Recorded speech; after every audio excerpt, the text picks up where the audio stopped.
join. So, honorable members, we are sitting in 3 rows.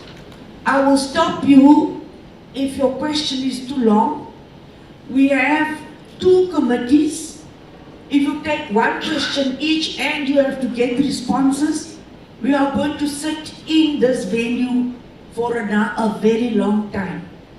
So, honorable members, we do not want to have this long session of debates in an auditorium or in a meeting venue when it is supposed to be an oversight visit.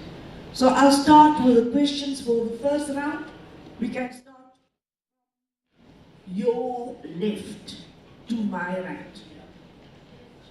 Could we have the mics, please? I'm doing it in this fashion so that you can just pass the mic down. Yes. Honorable members, the first person from the left. Can you start with the first person from the left? You may start. 1 question per member. We give the chairperson meetings to all the members. Is your mic on? Green. Chairperson, I have a problem with what you just said. Because our program says we are having presentations today. Us as mineral resources will be here yesterday. And we were on the ground. We went on oversight. So I'm not sure, Chair, what does that mean? It means that we have to do it again. So maybe if I can get clarity before I go to the questions. Thank you very much. Honorable members, this is a joint oversight program. I'm asking that you be patient.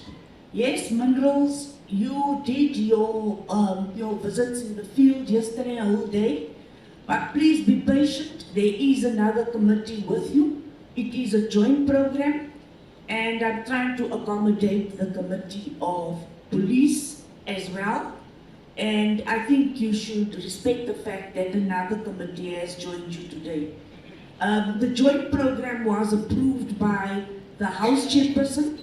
The House Chairperson was not going to approve the oversight of minerals if you did not have a joint program. And the House Chairperson has insisted that it had to be a joint program. I'm not going to take further questions about this. Could you give me questions about the presentations now, please? I'm starting from the front row to the left. Please do not raise your hand. It will be systematically from your left to your right. Thank you. Thank you, Chairperson. Chair, I think for the procedure, just for the procedures, could you give your name, not necessarily your party, just your name, just for the purpose of recording and our minutes. Thank you. Thank you, Chairperson. My name is Vuyo Subola, a member of Mineral Resources and Energy. Whilst we agree that this is a joint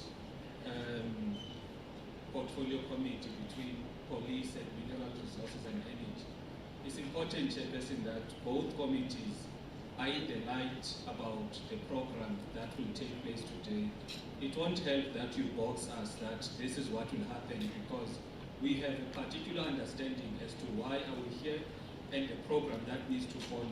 So can you please address the concerns that we as a Mineral Resources Committee are having, even if it requires that you and the chairperson of Mineral Resources or the WAPES, you quickly have a caucus, and then you come to us collectively, you address us on the way forward, instead of us being forced, to continue with the program, whereas we've got certain reservations. Thank you. Honorable member, we will take our first round of questions. I made a ruling earlier and said we are going to continue with our first round of questions. Is that your question, ma'am? Can we just get an outline of today's program, Chair, so that all of us are on the same page about what's happening? Then we can start doing questions. Because what you have just told us now is new to us, so that we're able to frame even the questioning. can get a proper program. But today, this is today's program, and then we deal with questions. Thank you. Thank you very much, honorable members. As we had indicated, there will be presentations from the Department of Minerals, from SAPS, and from Home Affairs. That is in your program. From there, we would have discussions. Your program says that there will be 3 presentations. The Minister of Home Affairs is on his way. When I told you that the Minister of Home Affairs was on his way, we had an input to say we should continue and not wait for the Minister of Home Affairs. So the 3rd presentation, according to your program, is from Home Affairs. There's no deviation from the program. The only problem is that the Minister of Home Affairs is delayed, and as soon as he comes, I think this is the Minister. The Minister will now continue. Let us give the Minister of Home Affairs an opportunity just to collect himself. He will do his presentation. Your program says 3 presentations, either from the Minister or the Deputy Minister or the Department. Welcome, Honourable Minister of Home Affairs. You walked in just in time. I'll give you a minute to collect your thoughts and arrange for your presentation. In the meantime, Minister, could your staff, he's ready. No, that's how I know him. He's a soldier. I know, that's how I know my minister. From Mazaso. Honourable Minister, once they have your presentation, you may come forward and do your presentation, please. They loading your presentation. Can we just first load it, eh? Yes. Once it is loaded. It is here. The only thing is I don't know these. Okay, there you go.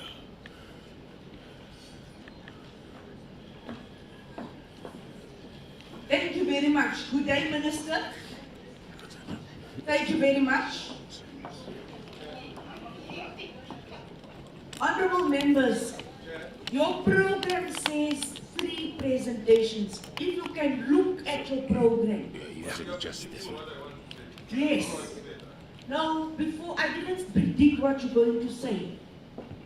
I'm giving you a chance to speak now, Honourable Member. Honourable Chair, there's something that we need to correct. This joint committee is not rejecting that the minister makes a presentation because it's in the program. I agree with you. What is wrong that we need to highlight is that the portfolio committee of Home Affairs is not here. And this is a joint portfolio committee. That needs to be recorded that the minister came alone. The portfolio committee is not here. It has not joined us. That needs to be really recorded. Thank you. Chairperson, would you like to respond to that? Or could I respond? Would you like to respond? Now, it's a simple exercise. I explained initially when we started that the reason we are here is simple because it's an emergency, an urgent matter. And technically, the Committee on Home Affairs stated that because of the time factor, they couldn't make it on time.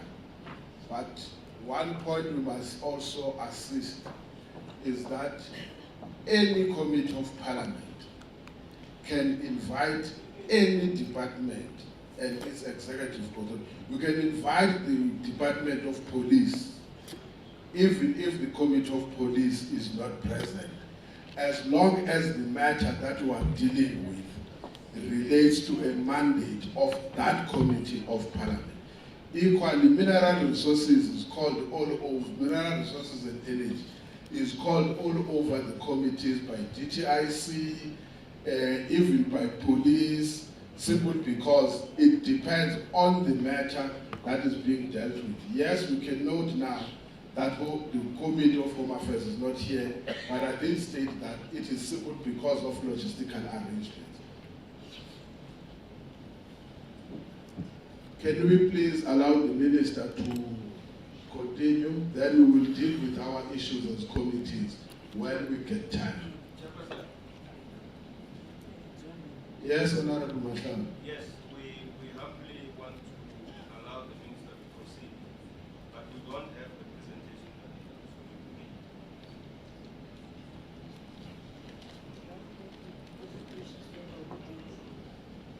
Oh, it's a say, Naipu.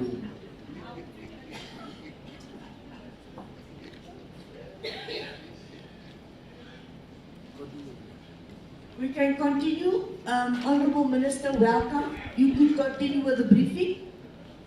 Thank you. Honorable Chairpersons, let me acknowledge the presence of the Deputy Minister of Police,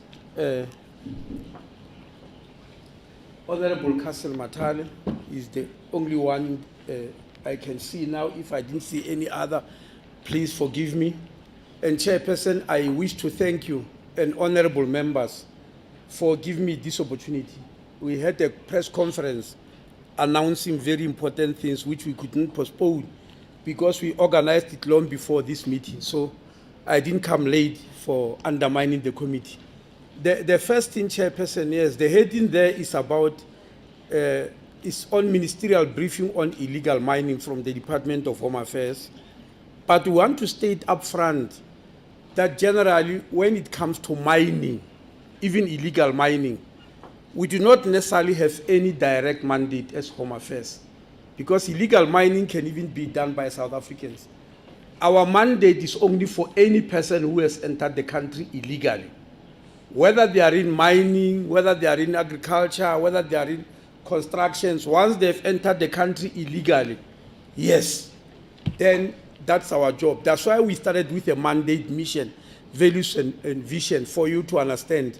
Now, the red parts, we are highlighting the areas under the mission, which is relevant to this meeting today, that one of our missions is securely and strategically managing international migration, efficiently managing asylum seekers and refugees.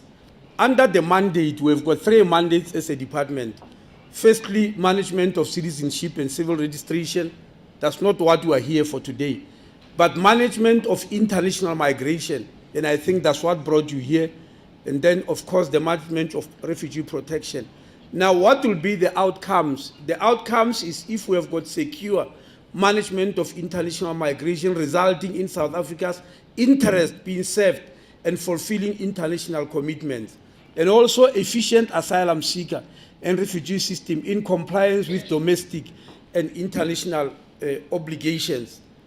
Now, I want to show, Chairperson, that we are not just waiting as a reaction to what happened. We have got an APP, which we presented to the Portfolio Committee on Home Affairs in April this year, whereby we have scanned the situation, especially about illegal migration, and decided, if you check 2021-22, the Department of Home Affairs conducted 220 operations. What we mean by operations here is that immigration inspectors go all over, stage roadblocks, etc., and even conduct operations into certain businesses to find if anybody harbors people who are illegal, because we are doing this specifically, Chairperson, because this issue of illegal migration is made worse by some employers, and I must state it, who hire people who don't have documents deliberately to exploit them, not because they like them or they exploit them. I'm sure you might be aware that quite recently we announced an operation which we conducted at the plastic factory in Alroad in Alberton, where we found 51 migrants who were from Malawi and Zimbabwe and 4 who were from China. They sleep in that factory, they eat there, they work there, they are not allowed out. Now, that is modern day slavery. and they are hired specifically for that exploitation, because if you are living under those conditions, who knows that you are even getting a salary in the first place? And who knows that that salary you are getting is even anywhere nearer to the issue of minimum wage? So we have to conduct this. So in realizing this, we then in our APP decided to double that in 2022-23, we are going to do 540 operations, increase them to 560 in 23-24, and then to 580 in 24-25. These are minimum operations we'll do. Obviously, if we get more resources, we'll ratchet them higher. Now, the row below is annual targets. Out of the 340 that we want to do this year, sorry, no, it's not annual, quarterly. We are showing quarter 1, quarter 2, quarter 3, quarter 4, how many operations we'll do. And I'm emphasizing this will be minimum operations. Now, this is our plan for targeted areas leading to various sectors. We looked at sectors like farms, as you can see, is column 2 there, roadblocks operations, transport and logistics. We have seen what is happening in the roads about the banning of trucks, manufacturing and wholesalers, hospitality, where we have learned that some people who are employed there don't even have a salary. They are paid from the tips by the patrons. You go there in that restaurant, whatever tip you give the person there, that's the only income they have. They don't have any basic salary. And we believe that's the reason why they are employed. And then mining and construction. Now, as you can see, the figures there is province by province. I'll concentrate on mining because that's what you are here for. We set head office 25 because head office conducts its own operation. But each province chooses. The reason that there's zero under mining in Eastern Cape is that the province said they don't want to concentrate on there. They want to concentrate, as you can see, the highest is on roadblocks on their highways, and they said that will serve them very well. You also see zero under Gauteng because head office of Home Affairs is here in Gauteng. So the 25 you see there on head office are happening here in Gauteng. And then you also see zero in KZN. So also they said they all want to concentrate on mining. They'll concentrate on the other issues, as is the Western Cape. Actually, I'm apologizing, those are not supposed to be zeros, but gaps, dashes maybe. That it's not because they don't want to do any one of those operations. Then the other operations, like in the farms, hospitality, construction, etc., as you can see, the figures there are not the subject of your being here. Then, because this APP was presented in April, now what are the target, progress to date on quarter 1 targets? The total business inspections that were conducted since April are 182 in number, and we are actually outlining the areas where we went: retail chairs, retail chain stores, finisher 31, general dealers 25, supermarket, brewery, liquor 23, tuck shops 18, etc., etc. As you can see there, the total number of those that were done. As you can see there, for the first quarter, we had just done 4 in mining, right there at the bottom there.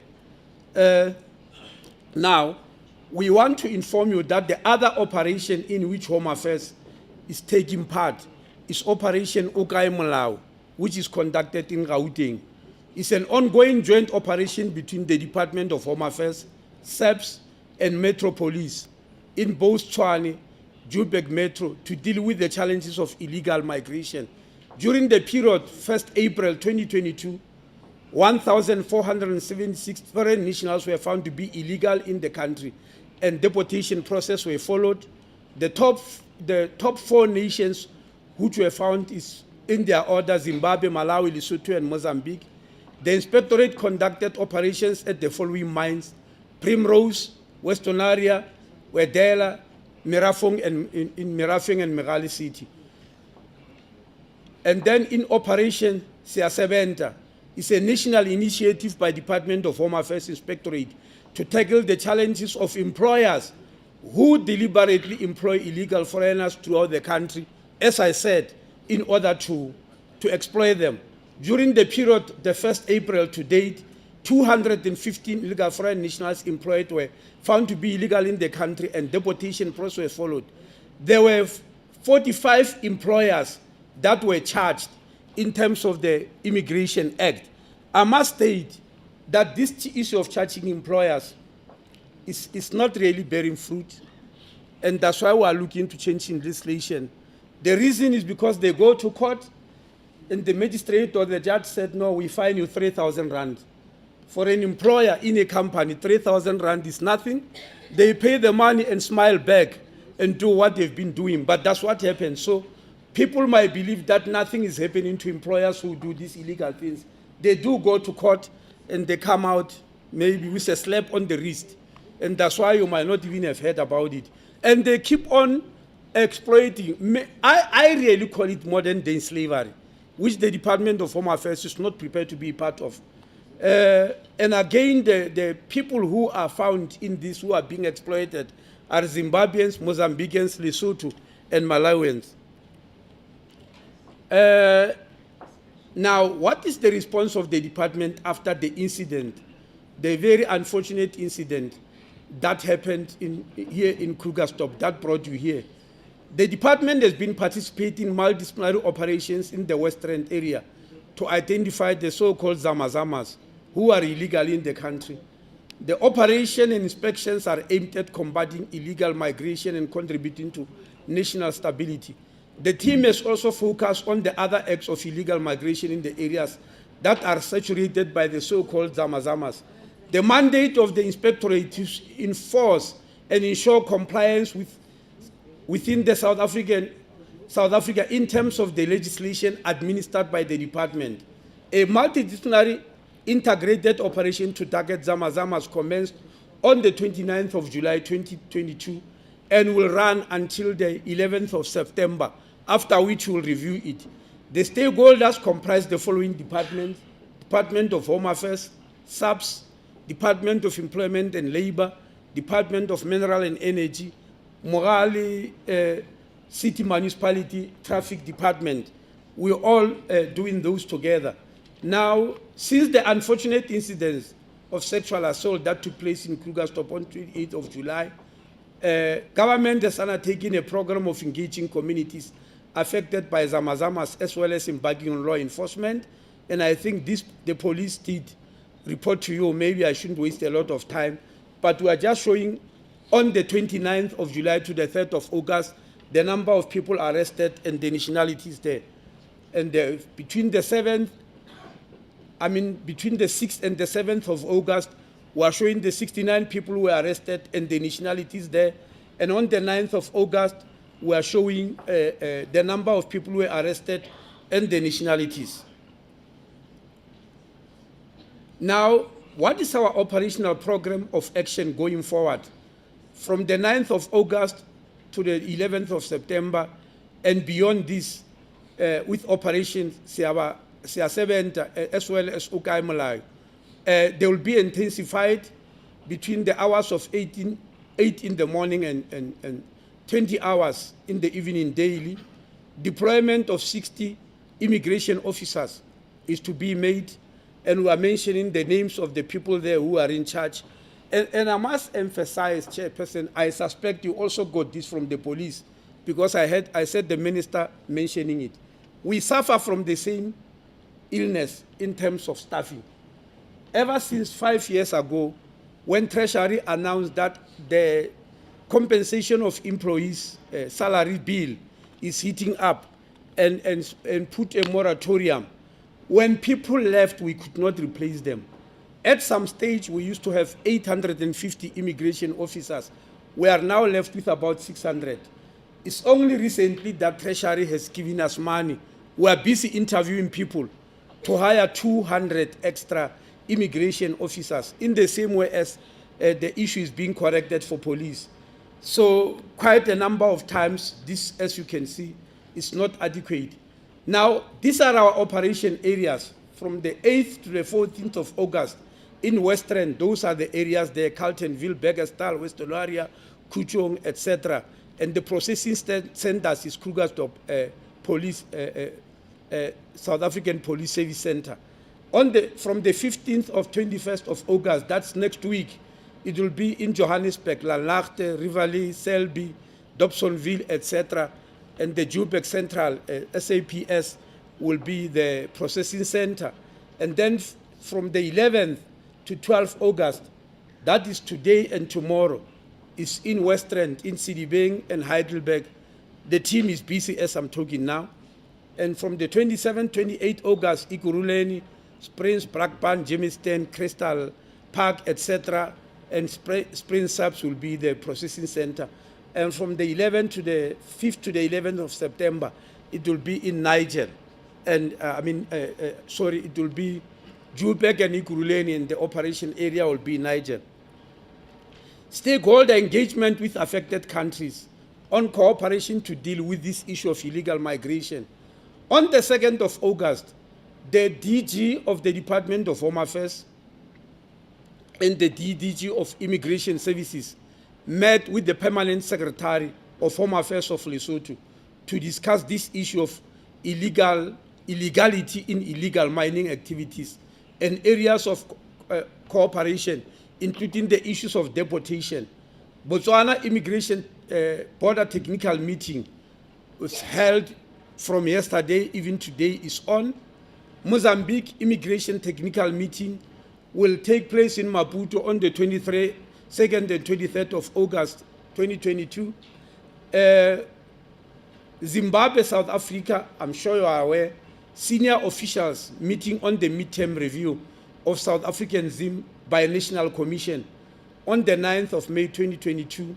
You are aware that yesterday it was a ministerial meeting, but the officials met before. The meeting discussed the issue of the ZEP termination, conveyances, transporting illegal immigrants without documents, and illegal mining. I'm going to come later to the issue of conveyancers because it's quite a big problem. Bus and taxi companies fined for conveyancing undocumented people.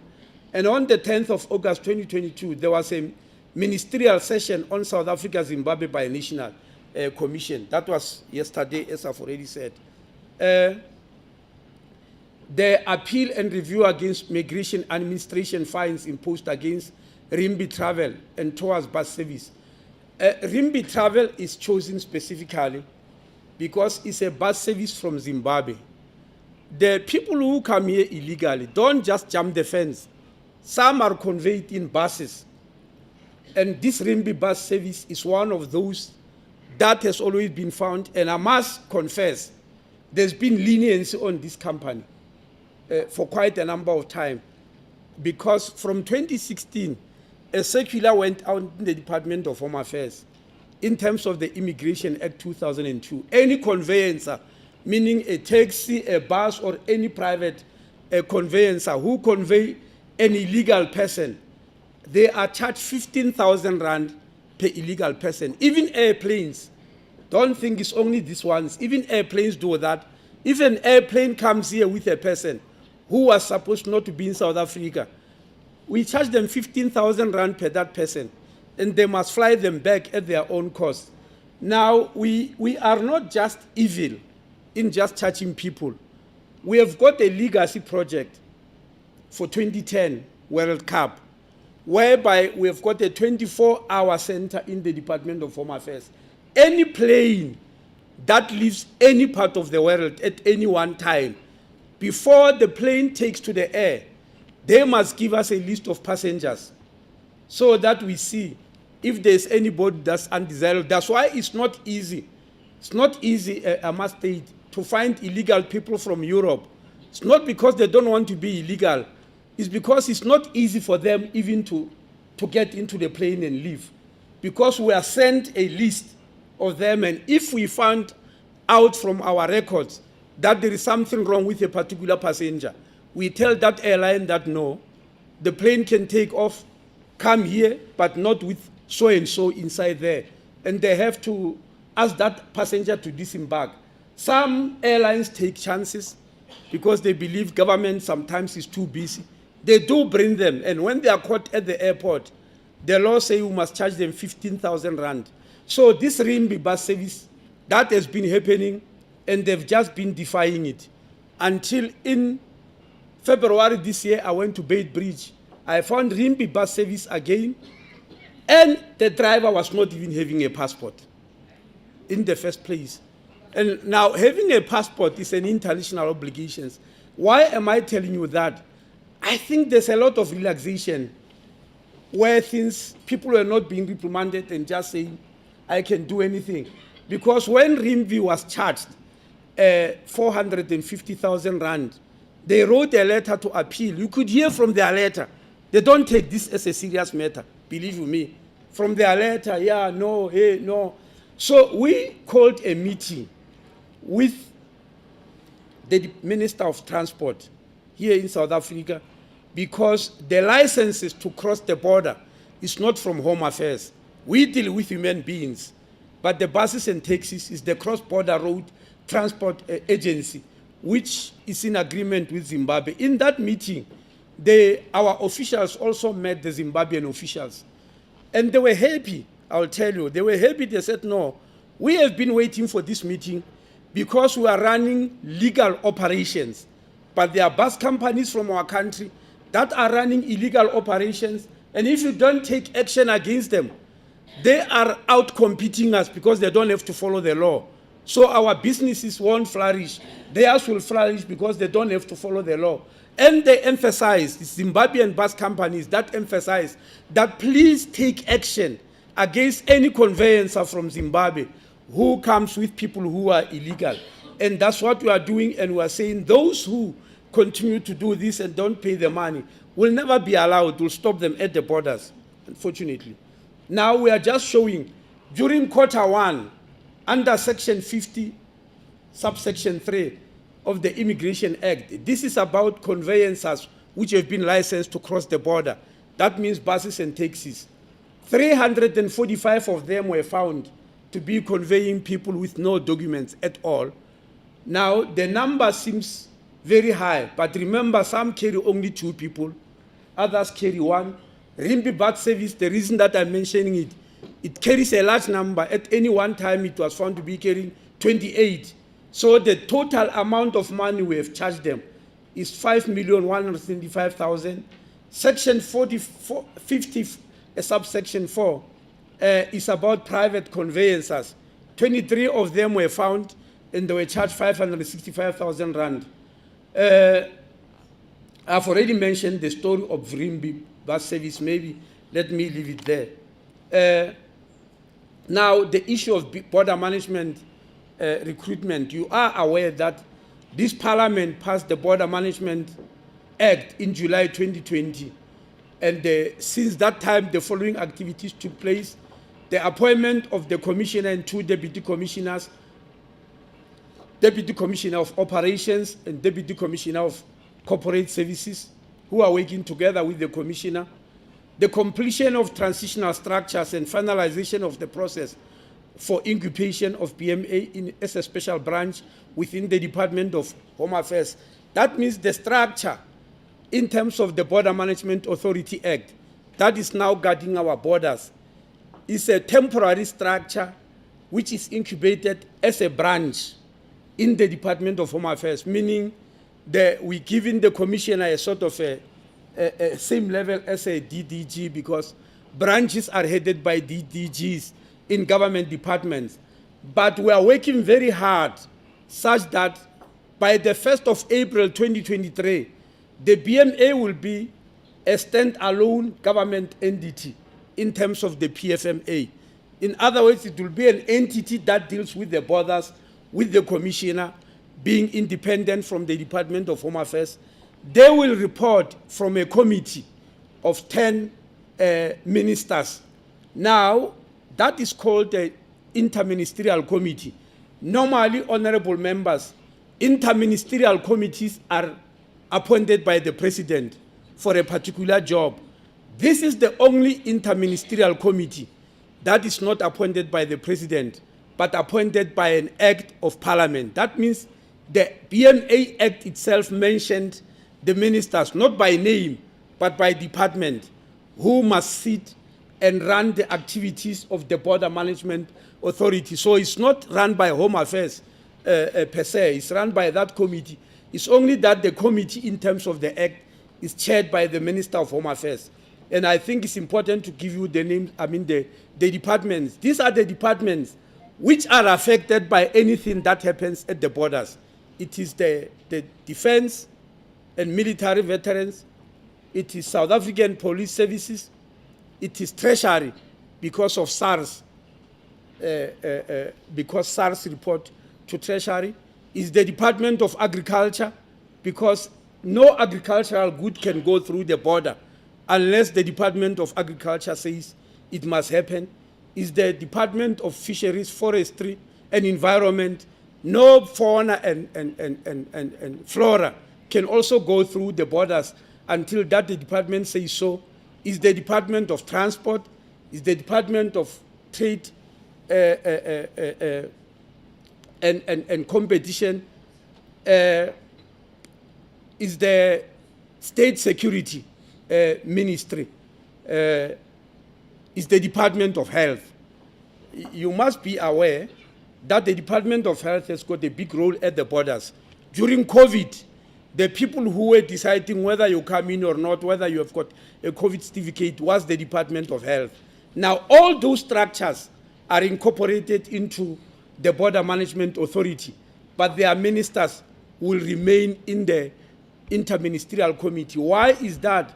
Because the border guards do not have expertise, especially in policy making in all these areas. So the policies will still come from the respective departments, but the border guards will implement. If the Department of Health says at the border, a person who enters from this and that country must bring this and that certificate and this and that medical certificate, then the border guards will implement. If the Department of Agriculture says this and that product cannot be allowed in the country, then the border guard will have to implement. So I was just trying to give you the differences. And many people were asking, what then is the Defense Force going to do? The acts are very clear. The Defense Force, their mandate is border protection. Is the country being invaded by whatever force, like is happening in Mozambique, in Porto Delgado? Yes. Is the country being invaded? The Defense Force must. But the BMA is what we call border law enforcement. Infringements where a person wants to come illegally. And their job is not to stop that person, is to say, no, want to visit South Africa, there is the border gate, please go there, get fingerprinted, let's take your names and address and everything, let's take your photo. We need to know that you have now entered South Africa. That's what the border guards are doing. I'm saying so because some people believe, no, they are there to stop migration. Nobody is doing that. Just to say, look, the border gate is there. If you don't know, you can't just cross here, go to cross there. Then all your information will be captured. Now, there are 5 regional commanders who have also been recruited. Later, we shall recruit 43 port commanders. That means people who are in charge of each and every port of entry. You might be aware that the ports of entry include airports and seaports and land ports. There are 53 land ports, there are 8 seaports, and there are 11 international airports in South Africa. All those are ports of entry. And we have deployed 2,000 border guards. We have also chosen 6 segments. What do we mean? The border line in South Africa is 4,773 kilometers long. We have divided it into 10 segments. And not all the segments are problematic. For instance, the biggest segment is between Botswana and South Africa. We have never experienced any problem whatsoever in that. The second longest segment is between South Africa and Namibia, about 950 kilometers. There is no problem at all in that segment. So the segments that have got no problems, we are not deploying anybody yet. we are deploying in the segment in the east. Just to give you an example, the segment between Eswatini at Kosi Bay, Mangusi in KZN, that's where all the cars that are stolen in South Africa, maybe let me say most of the cars that are stolen in South Africa, they go through there to Mozambique. So it's only 76 kilometers, but it's very problematic compared to the 1,500 kilometers with Botswana, where we have never seen any problems. So that's what we are doing. We are negotiating with Treasury to allow us that in April we must increase the 200 border guards by 600 more, because this was just the beginning. Chairperson, thank you very much.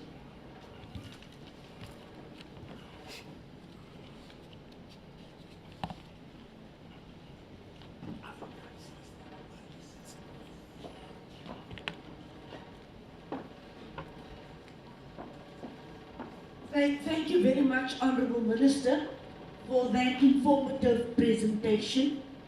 Honourable members, you would now see that on your program, we have the discussions and the engagements, and then after the discussions and the engagements, we have the way forward.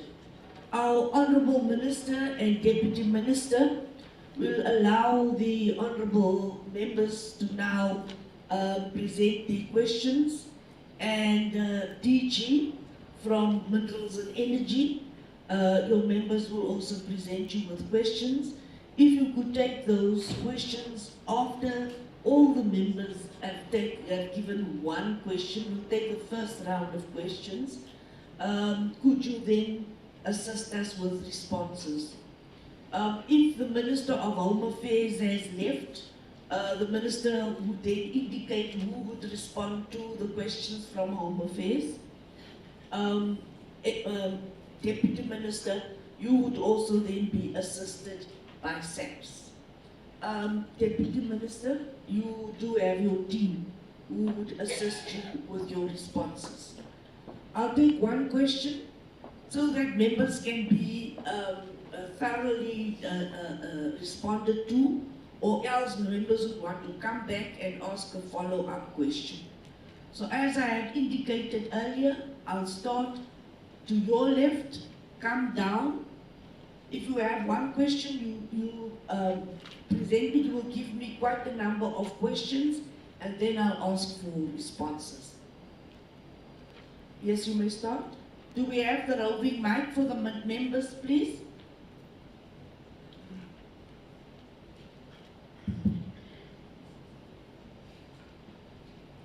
This first round will give us 16 questions. And if you each ask 2, you can imagine it will be 32 questions. So if I give each of you one question, we'll have 16 questions. Honourable Member, do you have a point of order? No, I don't want to make it a point of order, Honourable Chair. Just to say that you insisted that we take 3 presentations. And it was at least my understanding that in each of the 3 presentations, one would have something to say. And if we are given one question, I may not be able to cover the questions directed to the 3 presentations. So I just want to beg your indulgence, Chair, that in a case where a member has got 3 questions but cutting across to other presentations, please allow them to do so. You can bar them if they have 2 questions in one presentation, but it's only fair to have a question in all of the presentation. Thank you very much. Honourable Member, we have 2 options. The first option is I give you one question for the first round. They respond to those questions. We take a second round, and so we could take a third round. The alternative is I give each member 3 questions. It would then be 3 times 60. So please, I'm not going to take this for too long. As we discuss this for too long, it's either you take one question per member, I take 16 questions, we take responses, and then we take another set of 16 and we take responses. Or else you each give 3. I did not note you, Honorable Whip of Police, Honorable Siabi, I've noted you. Could you please wait until I note you? I have first noted Honorable Siabi. Yes, Honorable Member, you'll be next. Thank you, Chair. I think, Chair, it would be convenient just to give members 3 questions. It will not be all members who would ask at some stage, but let's start with 3 questions per member, and then we'll see how it goes. That would be my submission. I want to second the proposal, Chair. We'll now start with you who have up to 3 questions. Agreed?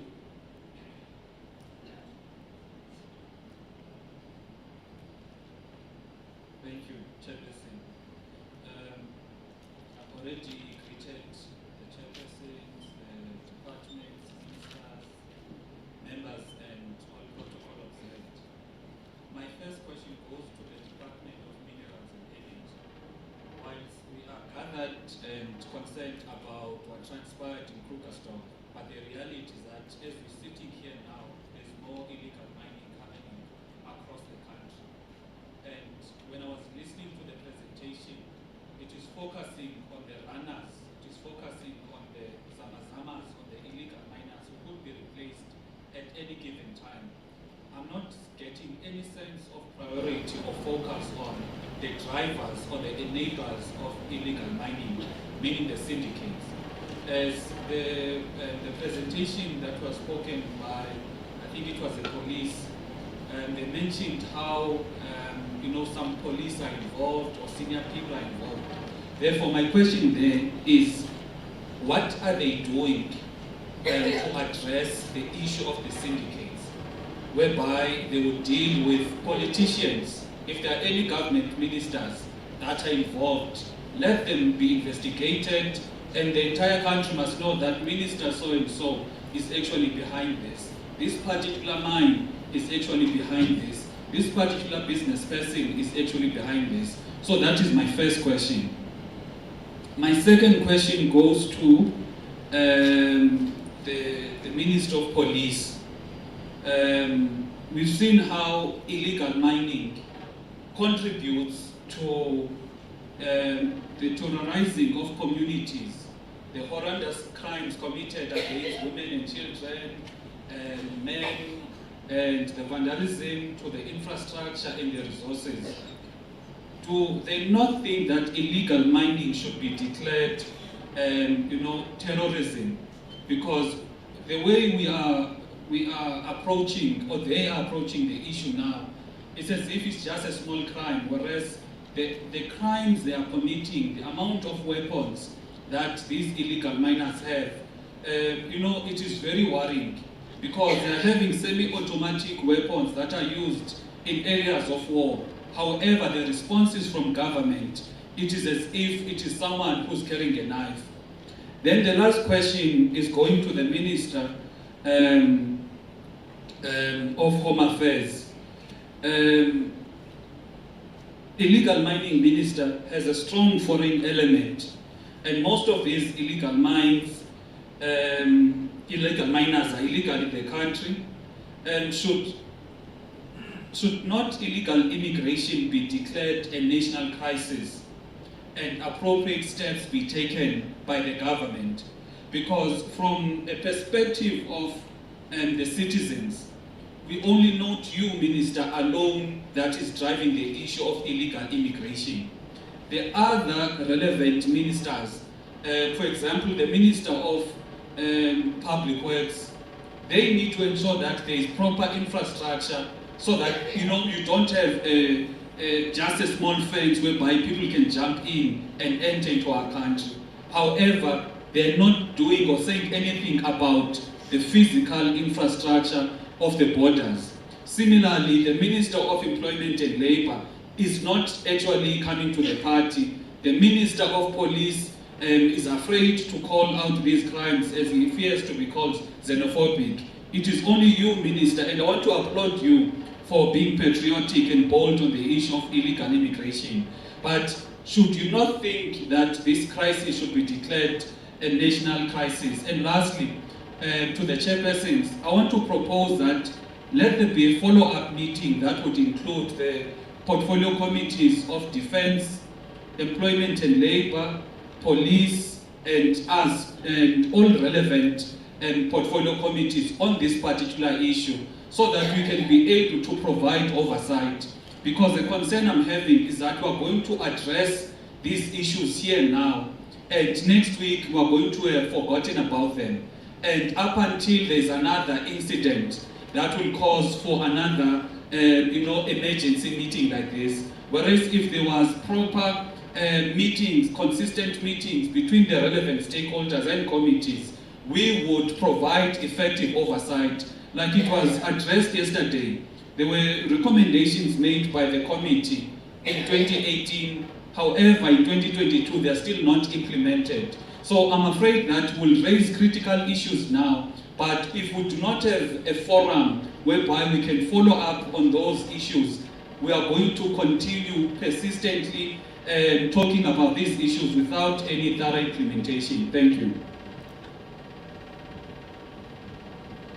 Thank you very much. Thank you very much, Chair, and greetings to all. I'm not going to ask Minister Mutwaledi a question. I'm going to give him a compliment that he must continue doing what he is doing. He must not be deterred by people who want to cry xenophobic issues. It's not xenophobic, it's patriotic. So I want to say, Minister Mutwaledi, continue what you are doing. We are behind you. I have one question to the police, and it's going to be a very difficult question emanating from the briefing that we got yesterday from, I'll say Mr. Kakana, because I don't want to miss your rank and show signs of disrespect. You know, yesterday when you were briefing us about the rape incident, where it happened, you did mention that in the crew, there were those who changed clothes and wore something that was different to others on the shoot.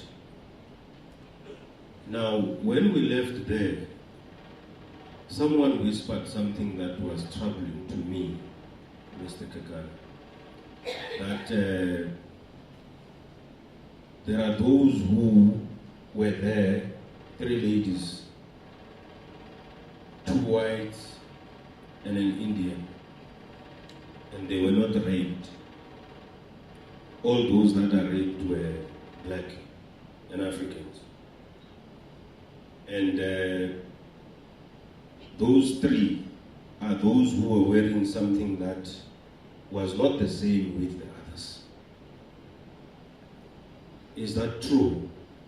And is it not a worrying issue to you that, and I'm not wishing that everybody should have been raped, but there's definitely something wrong in that arrangement where only those that are defined by a different color will be raped and others walk away.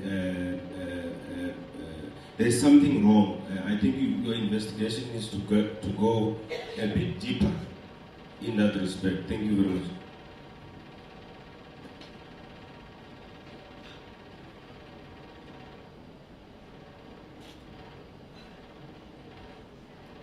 Thank you, Chairperson. A bit disturbed, but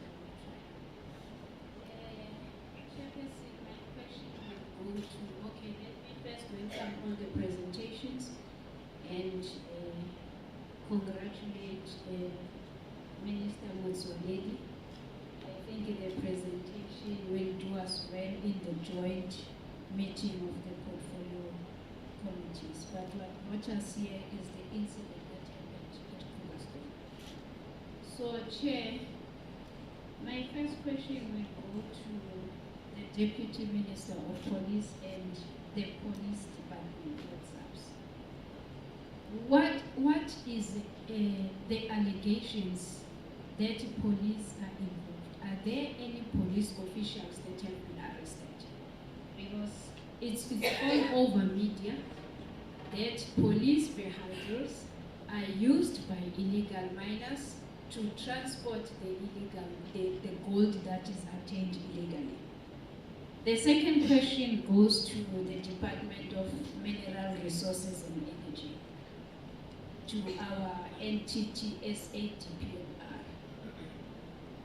Illegal miners don't know how much gold is, the value of gold.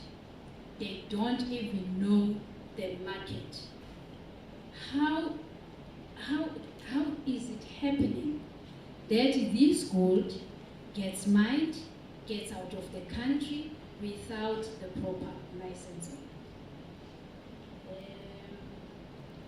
Chairperson, on the presentation of police,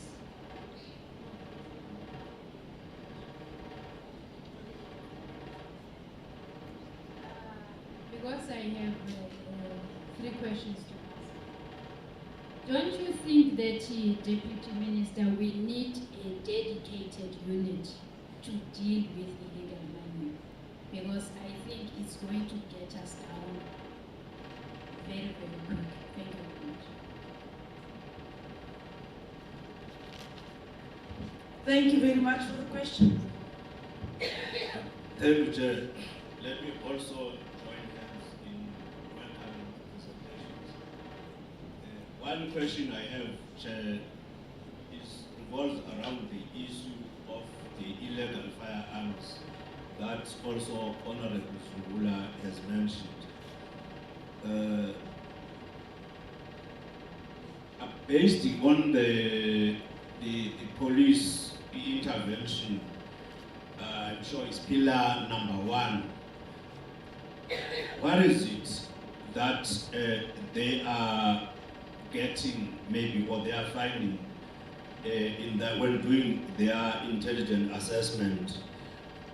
Who is supplying those illegal firearms? What worries me most, Chair, is that I know for the fact that it is very difficult for a law-abiding citizen of South Africa to get hold of a firearm.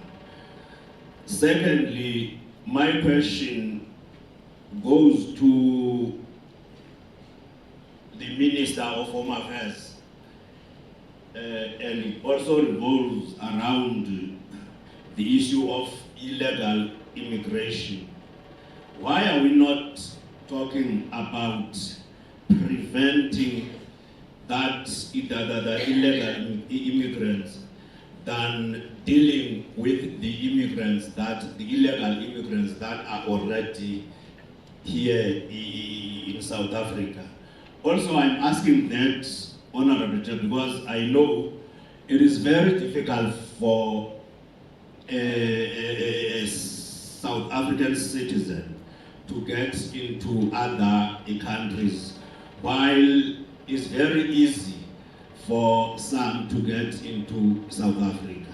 Thank you, Chair.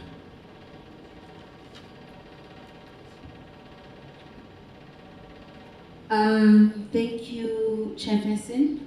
Greetings to the ministers, the different portfolio committees, and everyone that is here.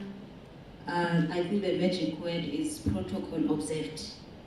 My name is Member Madokwe. I'm also in the portfolio committee of Mineral Resources and Energy. My questions are as follows. I think the first one is going to be directed at the Mineral Resources Department. And it is also stemming, I think, from something that even we raised yesterday, and I think Honorable Zungula also raised that we have a tendency of sitting these types of engagements, taking up very important resolutions, very important recommendations being done, and then we come back years later sitting or responding to a similar crisis where we hear that the recommendations that have been done in the discussions that were there before, they were gathering dust somewhere. We're very disturbed that in the 2018 recommendations were not processed. Recommendations that were of the view that had they been attended to, perhaps we would not have been sitting here today. It is also worrying that even though we have made that observation, there will most likely be no consequences for the people who were expected to implement those resolutions. Speaking just broadly on the report and the challenge that we're sitting with here today, which is the issue of illegal mining, which is a conversation I would know that it is not new. It has been spanning and it's been at back and forth for the past couple of years, to a point that in 2014, the Human Rights Commission was tasked with an investigative hearing, specifically in relation to illegal mining in South Africa, where they engaged the Chamber of Mines, the National Coordination Strategic Management Team on Illegal Mining, Department of Health, Department of Trade and Industry, Department of Labor, Department of Mineral Resources, and other stakeholders. And one would have expected, or some of the recommendations that have been made in that particular report, which if it was made in 2014, that's over 8 years ago, to have at least found some relevance in the reports that we were getting. And perhaps for some reference to have been made, it was a very extensive report that was made which engaged various departments. And my question particularly to the department is, of the recommendations that were made in that report, which spoke specifically to how we could tackle the issue of illegal mining, which of those recommendations have been implemented, and why others have not been implemented, and what are the challenges around that? Because I know that some of the recommendations that were made, the report spoke about how African countries dealt with formalizing artisanal mining and how that worked for them. But the department here today says, look, we don't think that formalizing artisanal mining is actually going to address the issue of illegal mining, which I found very problematic. They tell us about the issue of the collaboration between Zamazamas and licensed mining companies, which we have not been told about here in terms of what has been the response of the department on that, which speaks to the need for the mining companies to be forced to close and rehabilitate their mines on time. We need to have a report on what exactly is happening there, and various other issues, including what happens when they have this cooling off period, or when they say that we are not going to mine for a certain period, which is when these zamazamas or these illegal miners are able to take up that space. So we need to actually get a report of those recommendations that were made, a proper breakdown.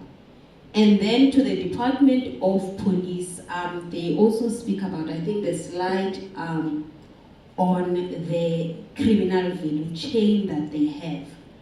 And this slide, if you look at it, it also is a slide that was in a report that was made by the very same department or to the portfolio committee around 2017, where they had also identified the fact that these mine workers or these illegal miners are the smaller fish in a much bigger value chain.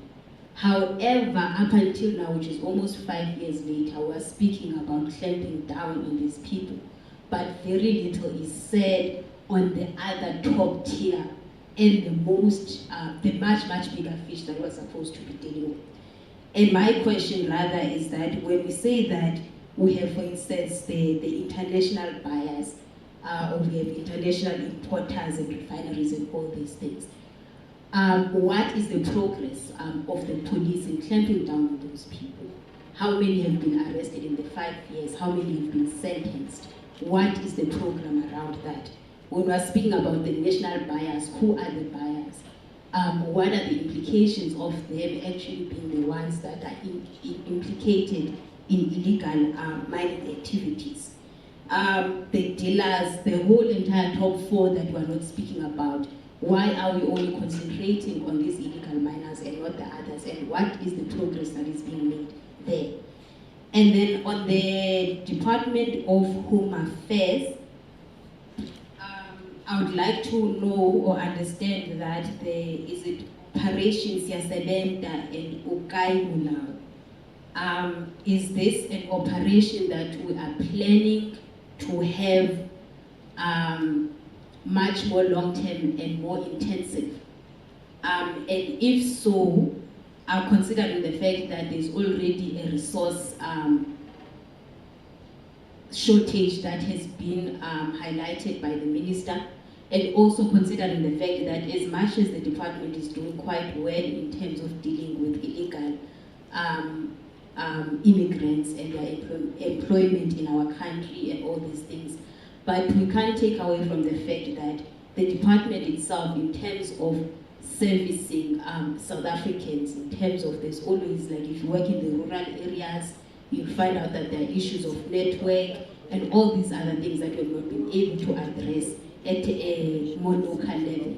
So if we are going to be able, will they be able to shift the resources that they have, the little resources that they have, to actually make sure that we are able to clamp down on these illegal miners? Thank you very much. Thank you. Thank you very much.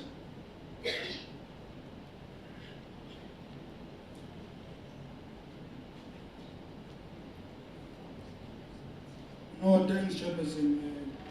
My name will never change. I will always be Soko. Greetings to you, both chairpersons, greetings to the minister and the deputy minister, colleagues in the portfolio committees.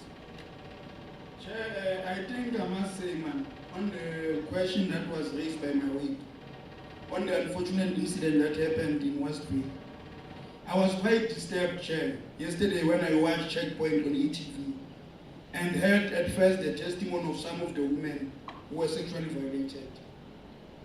And I think when I was following the incident, the filming of the video was initially scheduled to take place at a certain place, which was later changed to an abandoned mine that is known to be a Zamazama hotspot.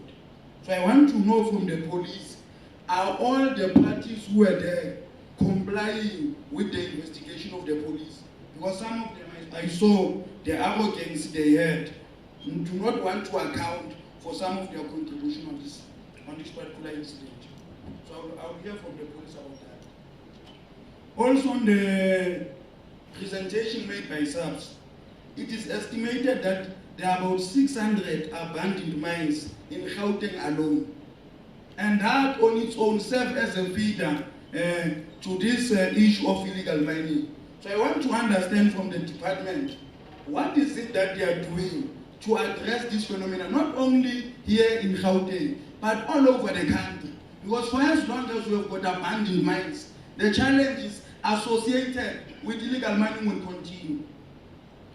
Chair, I also want to understand, man, there was an issue that worried me, that there is a use of children and women as sex slaves in this trade of Zamazamas, which to me constitute the highest form of gross violation of human rights. So I want to understand from SAPS that, have we investigated the depth of this problem? Because to me it appears as if we are downplaying this problem.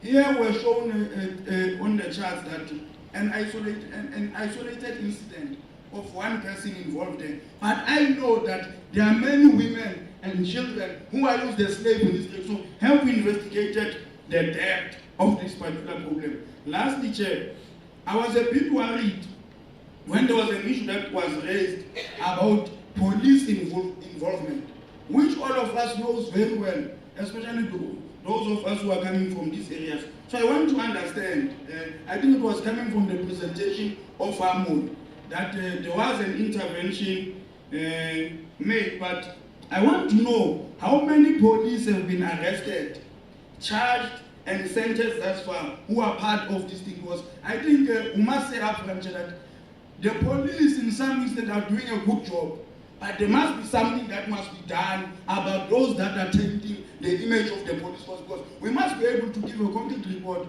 to say, that's why this is what we have done to address the problem. Thanks, Chair. I thought I would take the questions of Bilangul, but I will leave. Thanks. Thank you. I'm Ahmed Manzoor Sheikh Imam from the Portfolio Committee on Police.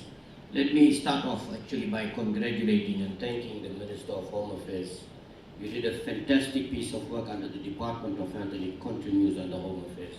No doubt about it. And I think that success you had in terms of that bus was something we discussed, and I'm glad that you dealt with it, Minister. Great work.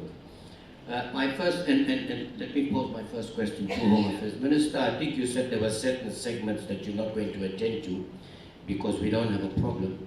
But you know how criminals work, they migrate from area to area. So there could be a danger that when you deal with them in a particular area like the Lesotho area in Mozambique, then they'll come through the Namibian borders and things like that. So if you could just tell us how you're going to deal with that. On the issue of the Department of Mineral Resources and Energy, I believe to a very large extent you should take responsibility for where we are today. Because you've admitted that first of all, you know the crisis that you're facing within these mines. You talk about and you acknowledge that there are problems inside the mines with legitimate workers that are there that are colluding with these illegal miners. You've done very little or nothing over this period of time. Yet, today we have to wait for 8 of our children to be raped before you act. You knew for a long period of time that these mines are disused and standing there and they pose a great risk. You started an initiative in 2019, yielded very poor results. I'll put it to you that way. So you should take responsibility. The question to you then is, if you failed to do that in the last 20 some odd years, how do you expect us to believe that you're going to put a program in place or some mechanism so that we don't have a repeat of what is going on currently in those mines? And then to the South African Police Services, the Department of Police. Now, the question is, and I think many people have said it in different words, up to this very day, you cannot tell us, and tell us why, you can't tell us, who are the people that are buying these? Why is it we cannot hear? Where is the intelligence, whether at the local police station level or at the provincial or national level? Are we that weak that we cannot, with so many arrests I'm hearing that we have made, up to this very day we cannot hear of exactly who are the main culprits that are buying it. I've always said, because there's a market for these things, whether it's cables, whether it's gold, whatever it is, that people are actually stealing them. So can you tell us what is going on with the intelligence in the country from the police station level, provincial and national? Why is it and what difficulty you're having to identify who are the main culprits? Thank you.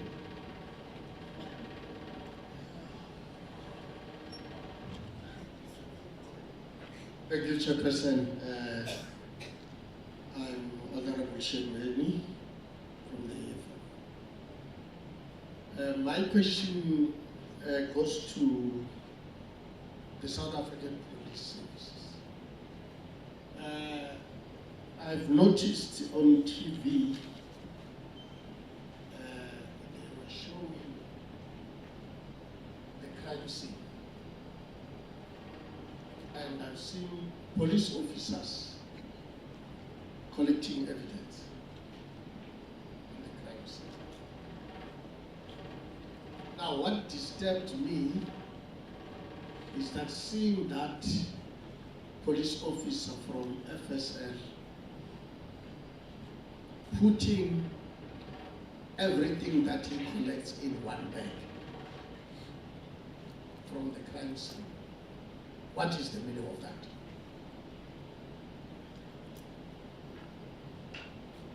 Because here you are talking about collecting and packaging of evidence. That is a very, very crucial thing. So, can we get an explanation as to what is happening? Those people that were brought into such a crime scene, were they experts or what? Secondly, I understand that there is a 15-year-old suspect in this case. What is the SAPS going to do? Because we are talking about foreign nationals here. And if it's a South African child, according to our Child's Act, is not supposed to be in custody by this time.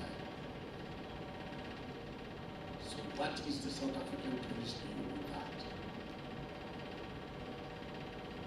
And then lastly, to the DMR, I just want to know, since we have been having these abandoned mines for so long that are known to be, I mean, the owners are well known that it's so and so, Mr. So and so, Mr. So and so.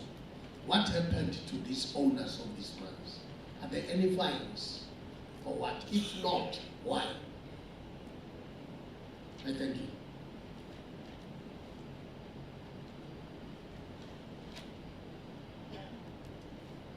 Good afternoon, everybody. My name is Linda Moss. For me, it's very shocked today to hear all about illegal mining. The previous chairperson was the Honorable Governor, that is always for peace. You make it a priority that we pass the True Science Bill. And that bill is in place, we pass it in Parliament as the portfolio committee, so that we can address the issue of those mines who are not being rehabilitated. Today you hear about 600 mines just in Gauteng who are not even yet rehabilitated. So what are we doing as parliamentarians? Our work is to pass legislation and do our oversight and to make sure the legislation that we pass must be implemented here. But we are here now today. Now my question is, what are the minerals and energy portfolio committee do when they bill was be passed? And you're not putting out a program and make sure those areas of those different provinces where these mines were not being rehabilitated is supposed to happen. I always say it. Why people over the 5 years become a new person? I'm not saying what person, I was saying new person.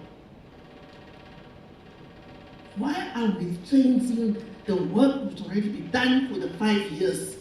When we go to the next 5 years, why must we change that work of the persons who have done that work?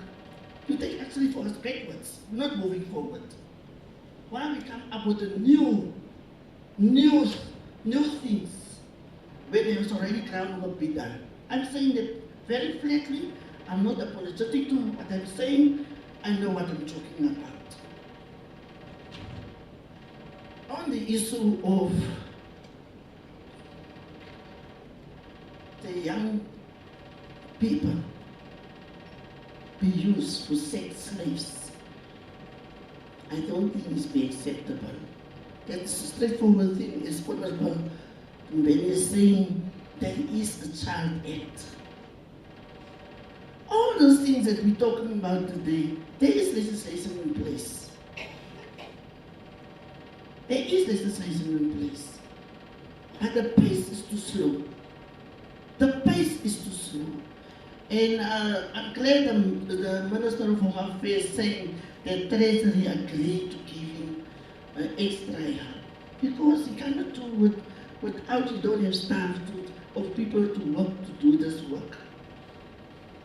But the issue of what Honorable Gona was putting in place, it is, I think, it was 10 years ago.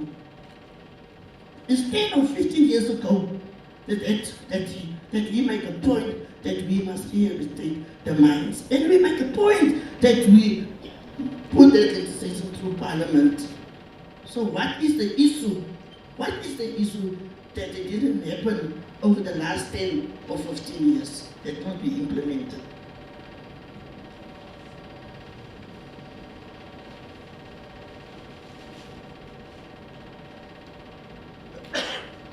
Good afternoon, honorable members, ministers and deputy minister who are present here today, all department officials who are here.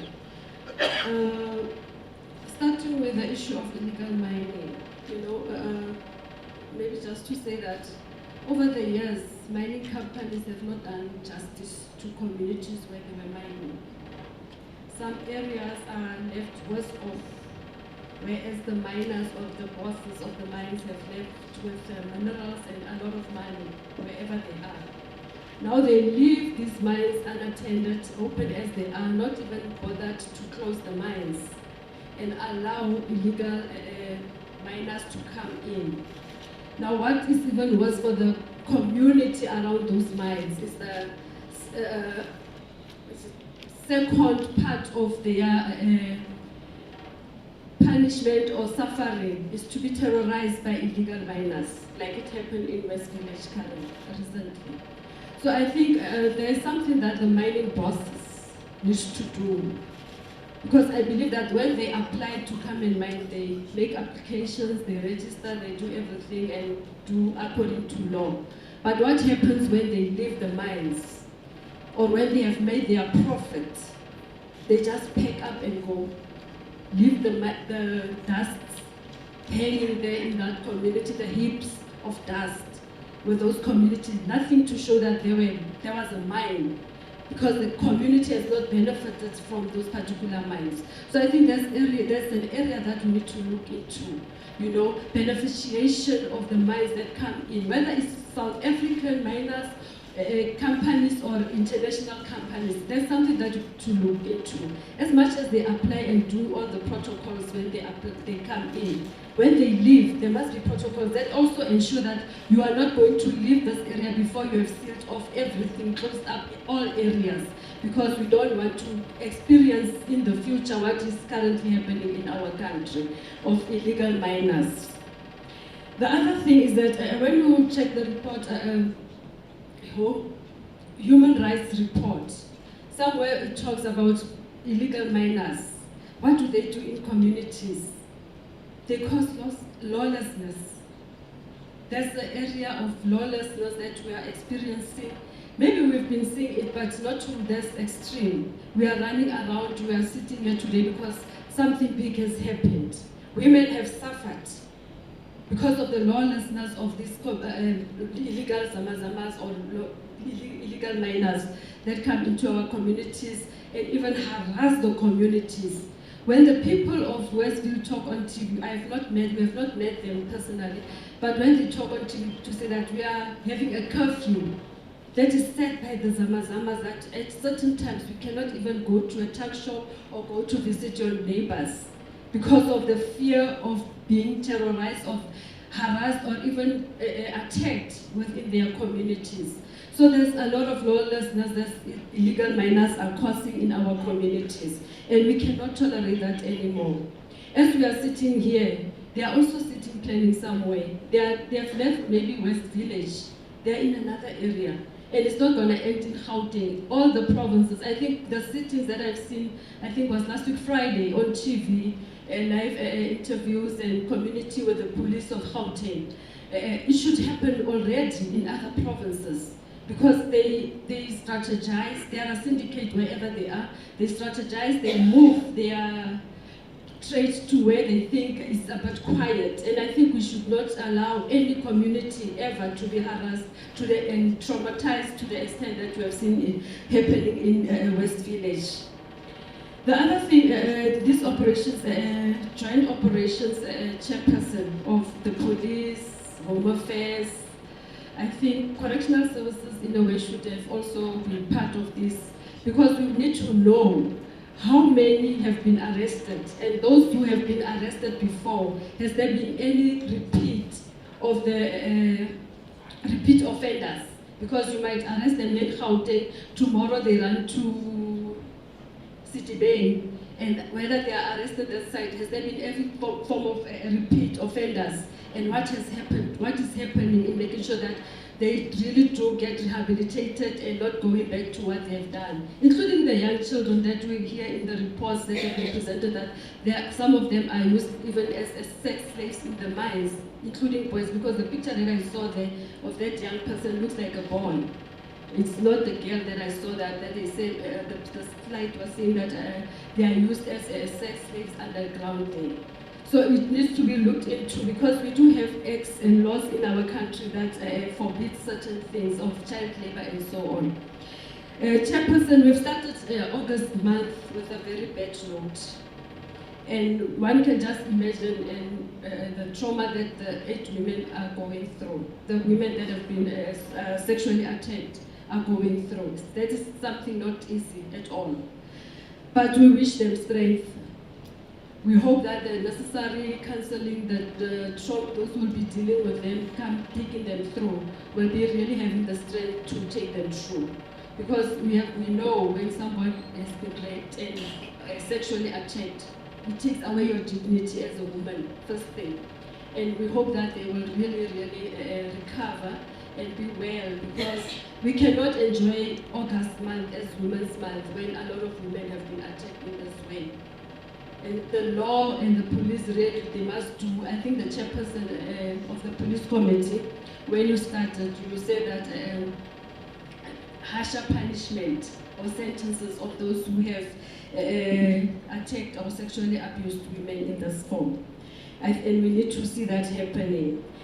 I would like to go to slide, there's a slide that the minister presented, the presentation by the Minister of Home Affairs.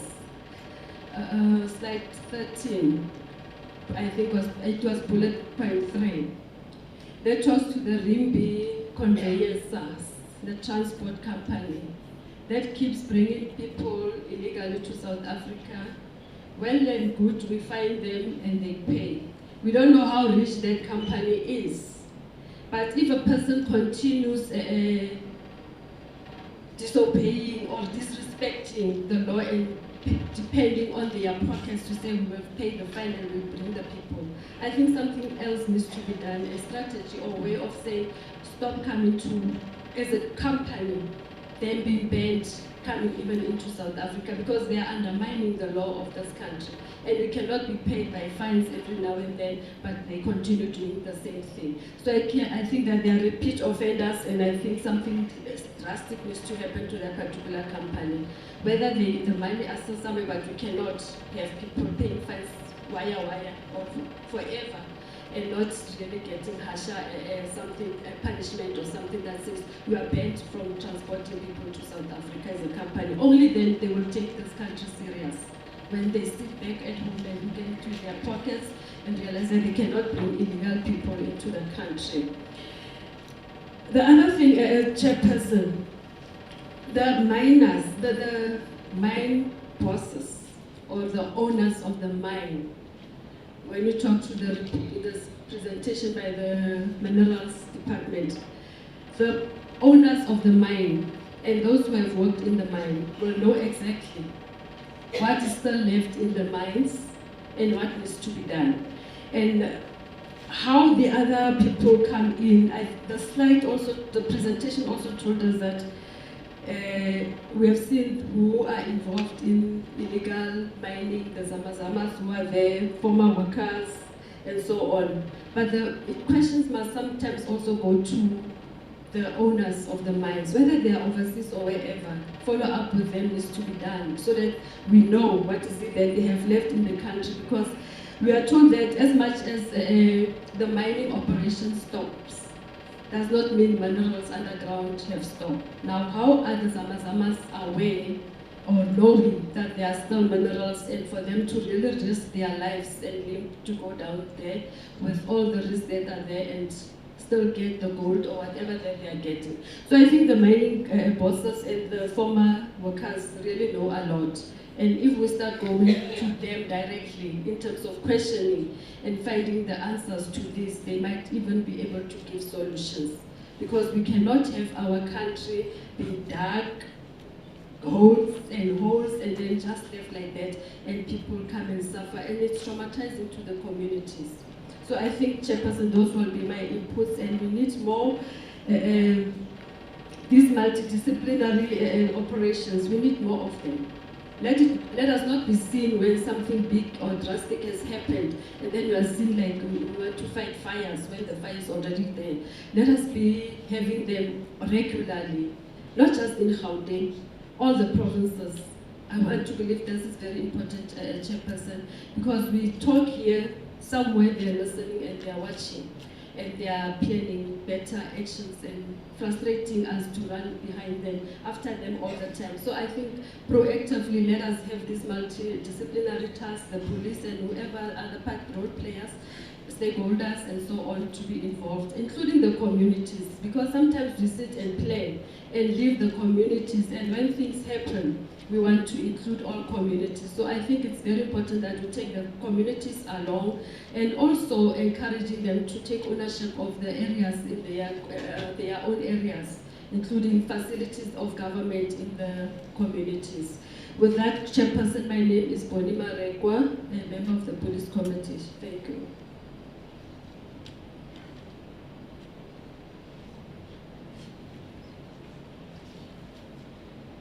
Good afternoon, Dumela Botle. When the issue of the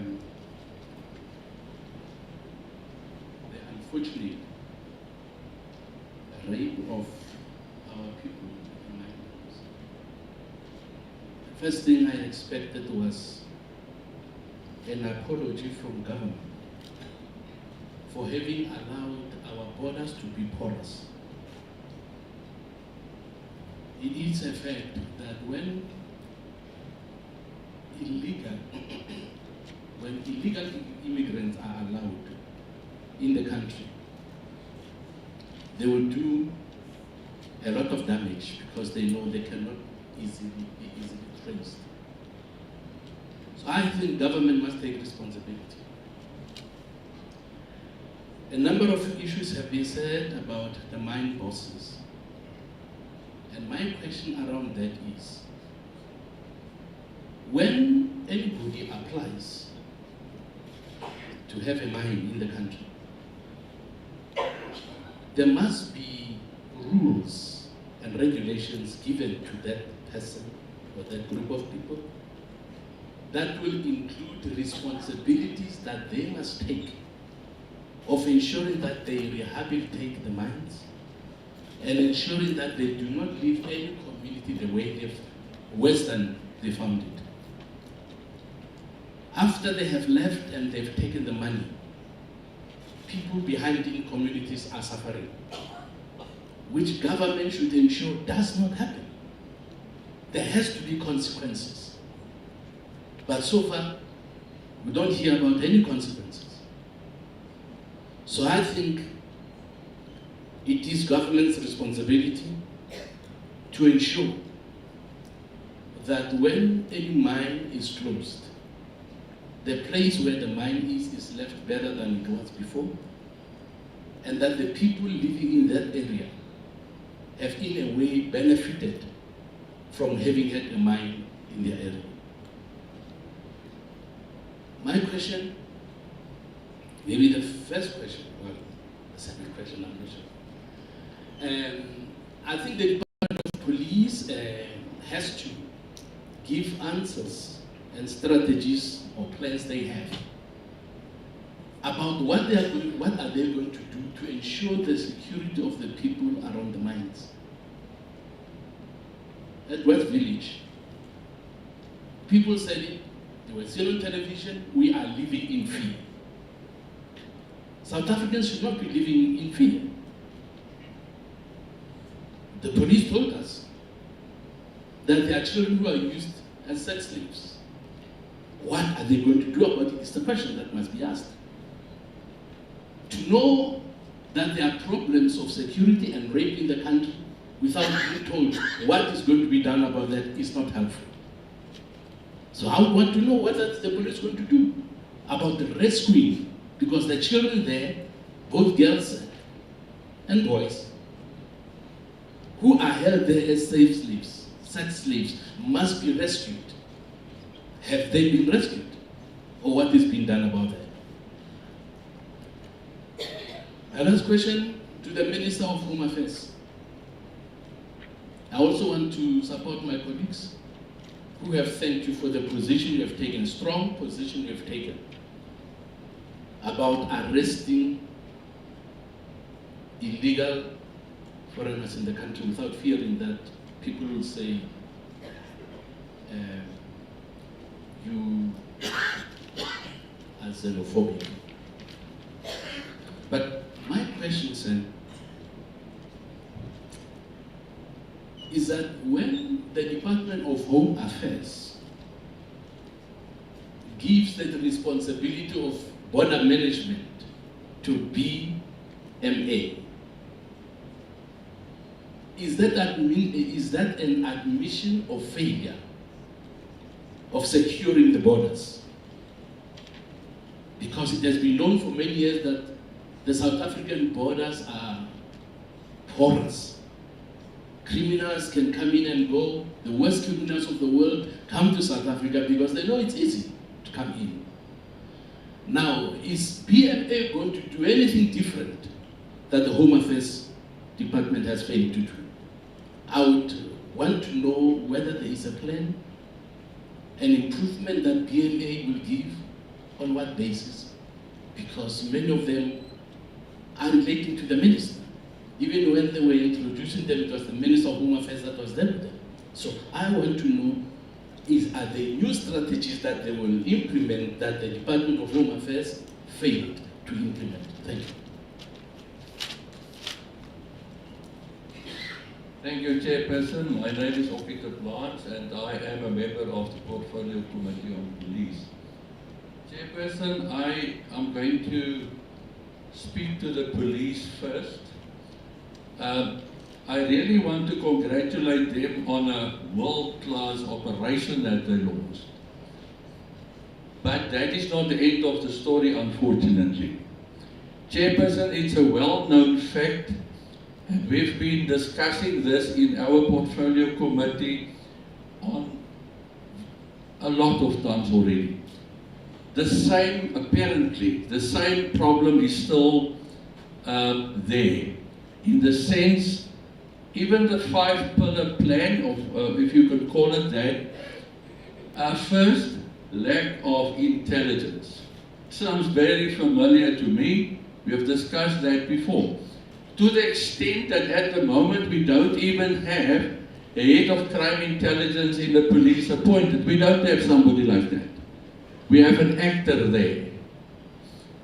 And the second worrying factor is, a lack of proactive policing. It's part of the pillar there once again, nothing new again, and it's still not happening.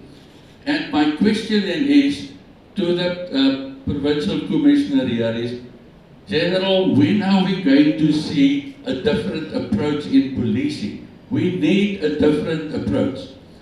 My second question is directed to the Mineral Affairs. Mineral and Energy. And the question was touched on already. And my question is, who is responsible? Who is responsible to ensure that these empty mines are going to be closed permanently, properly? That is my question. And if it's their responsibility, when do they plan to tackle that? And do they have a program in place to tackle that? Thank you, Chairperson. Afternoon, thank you very much, Chairperson. My name is Andrew Whitfield from the Portfolio Committee on Police. My first comment is for the Minister of Home Affairs, and perhaps just some advice. Slide 11 in the presentation provides the operational details of his operation for the rest of the month. Between the 8th to the 14th of August on the West Rand, and provides the areas of operation.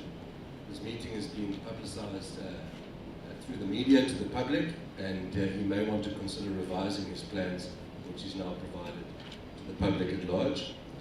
And then secondly, nowhere in the Minister's presentation did he accept or acknowledge any responsibility that the department may have corrupt officials who have facilitated elements of illegal immigration in the country. Can you please speak to that? How many officials have been arrested or identified? How many investigations are pending? I think that would be quite useful for full context.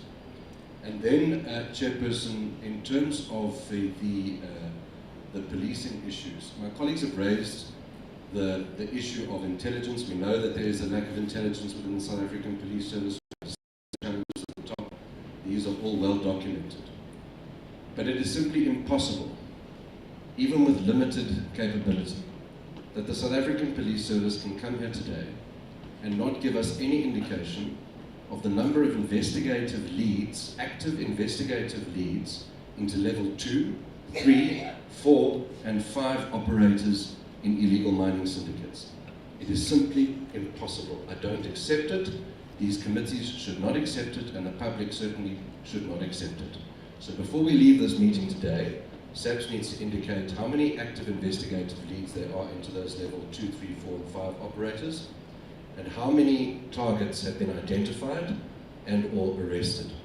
We need tangible answers to very important questions so that we can start to identify where the head of the snake is and cut it off. We cannot kill a snake by starting at the tail, Chairperson. And it is tragic that we are here today because 8 people were raped. It is simply tragic that that is what has forced us to have this conversation. But if we're going to have the conversation, it must be directed to the details that are required. And if SAPS cannot provide that information here, then we must accept that there is no intelligence capability within the South African Police Service. Thank you, Chair. My name is James Lorimer from Minerals and Energy, which is where I want to direct my first question, which is really a request. Mr. Makubela made a valiant effort to try and give us more information on the status of the mines in the area in question, the mineral rights, who owns them, and so on. I'm afraid that's not enough. I discovered overnight that Mintails South Africa is still an operating company, but 3 other Mintails companies are in liquidation, and 7 more are still in operation too. So my question is more like a request to the DMRE to come back to committee at some time to undertake to go very deeply with us into exactly who owns what mineral rights and under what circumstances they got them. Now to the police. We were given a very impressive looking presentation about activities and action plans. So impressive that an ordinary person might be left wondering, well, if these plans are so impressive, why is illegal mining only getting worse? And I think part of the reason might be the missing term from that entire presentation, because it doesn't appear once, and that is police corruption. And how bad is it? Well, the global initiative against transnational organized crime says the following. It says in Northwest, security officials allege that entire police stations have been corrupted by gold mining syndicates. One police unit was reported to regularly escort food deliveries to a decommissioned shaft controlled by Zamazamas, while police from a different station allegedly escorted gunmen into the area. And a third set of cops served as hitmen for a local kingpin, murdering several of his rivals. Now, I don't need this global initiative to tell me about police corruption, because I can take you now about 10 kilometers away, and we can stand on the edge of Main Reef Road and look into the Zamampilo mining settlement, and you can see 3 separate areas where they are processing illegally mined gold. And the situation is very similar on the West Rand, at places like West Village and Tudor Shaft. And the situation is as bad out of Benoni, near Snake Road, where there are areas that are literally no-go areas except for the police in numbers and heavily armed. And I have that from the police themselves on the ground. So my question to the police then is it corruption that is stopping the police from tackling these mining areas that are rife with criminality? Thank you.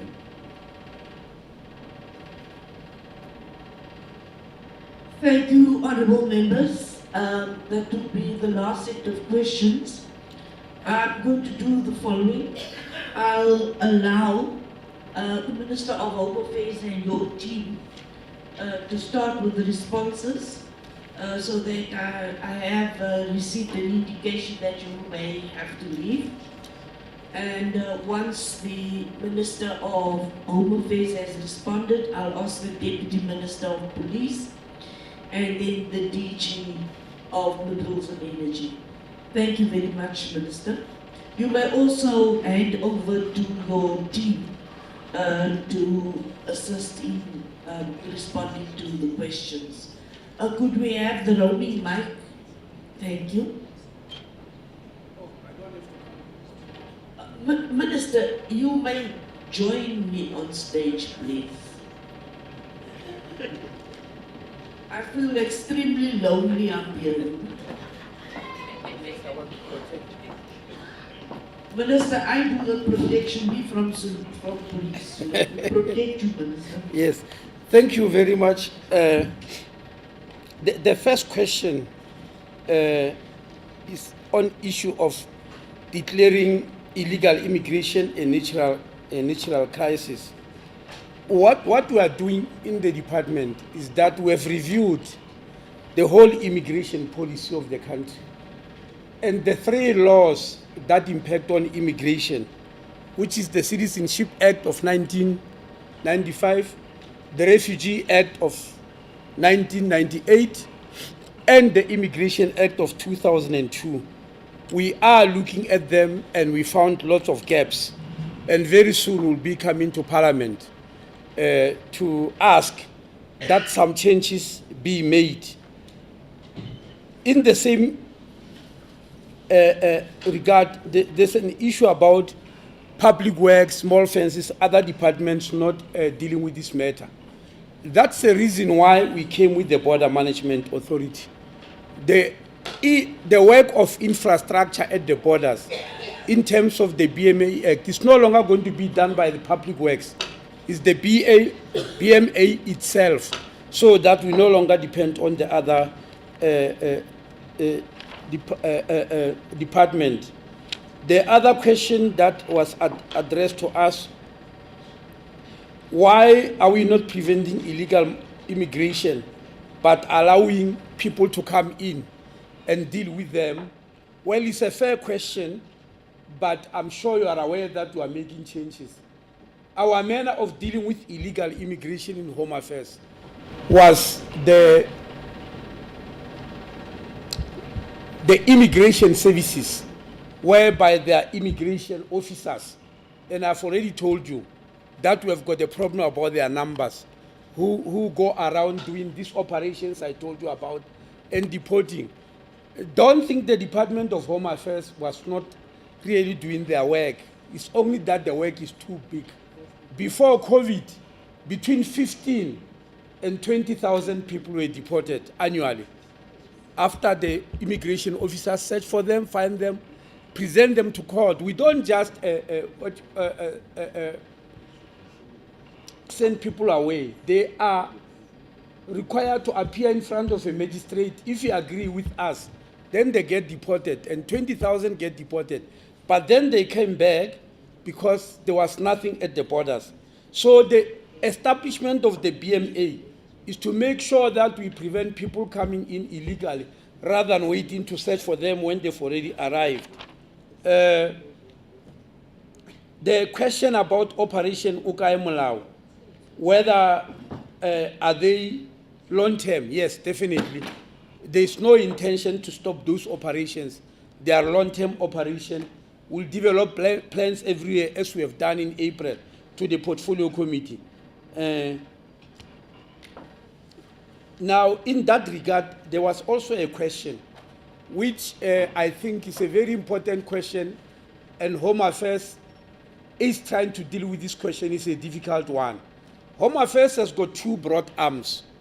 The civic arm, that serves national, give them birth certificate, give them IDs, give them passports, give them death certificates, and all the other necessary documents that allow you to live a normal life in the country. That's the civic arm.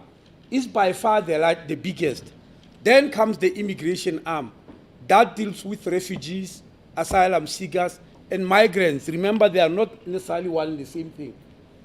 Migrants can be somebody who's visiting, who is a tourist and all that. It's not like a refugee or asylum seeker who are looking for international protection.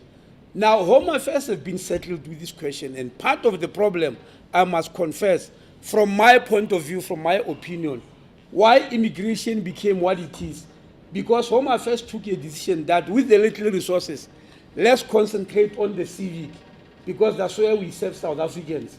Because they need to be comfortable. After all, there's nowhere else to go to take an ID or a passport or a death certificate. And a lot of money was pushed in civic, and the immigration started suffering. Now we have got to balance issues. That's why we went to Treasury and say, we can no longer balance. We think we need extra resources, and the money they gave us to hire people who will help. The total number we're hiring is more than 600. But again, we are taking more than 400 to civics and only 200 to immigration. Because somebody has already mentioned here, in civics, when you see long queues there because there's shortage of staff, people get very angry. So the issue of resources is quite sharp in this regard. The issue, Honorable Sheikh, about whether people can use other countries. If you block in the East, for instance, Mangusi and all that, let me be honest to you. Our neighboring countries are more stricter than us on these issues. There's no question about. Don't think they are more stricter. I mean, Botswana, you know, even during liberation days, people who went through there, they weren't. Let me just give you an example. The people who were holed up in the church in Cape Town, in the Methodist Church, are mostly from the DRC. When they realized that the judge was not really agreeing with them, if you remember, if you saw that judgment, some were smuggled by a truck driver without the knowledge of anybody from that church. They were smuggled into Namibia. I was phoned immediately by the Minister of Home Affairs. He told me straight that, look, we are aware that these people are from DRC, but they emerged from your country and we are sending them back now, immediately. And he did so. He said, no, we're not even going to wait.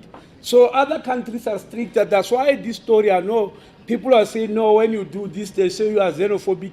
I'm wondering why this term xenophobia exists in South Africa only. It's a question I'm asking myself every day, because I've seen countries doing that. Very recently, we had again three people from DRC. They wanted to go back home by what is called voluntary repatriation. Voluntary repatriation is catered for, not only in the Refugee Act, but also in the United Nations Convention of 1951. If anybody is in your country, say, I want to be repatriated back to my country, I'm doing it voluntarily.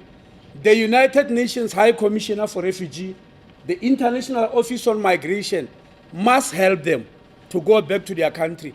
That's what happened to some of the people who were in the church there. Now, you must talk to the ambassadors of those countries. Now, in the case of these three people, the ambassadors delayed. They delayed to come to the fore.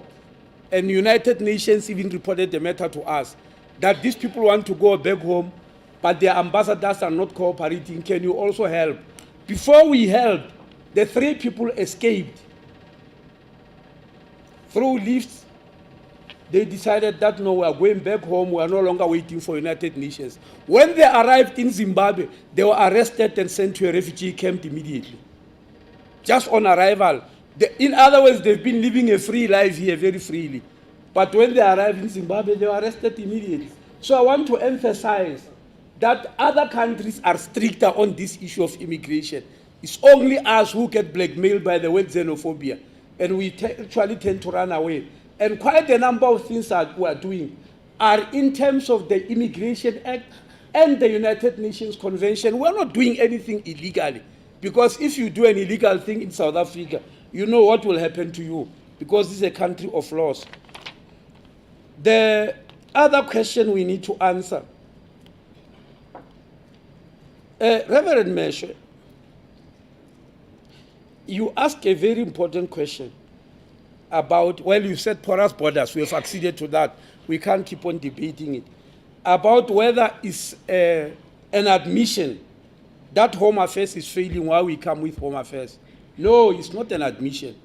It's not Home Affairs that decided on the BMA, Reverend. It's NICOC, the National Intelligence Coordinating Committee. When they were doing their, I'm sure you are aware that NICOC consists of all the intelligence agencies of the country.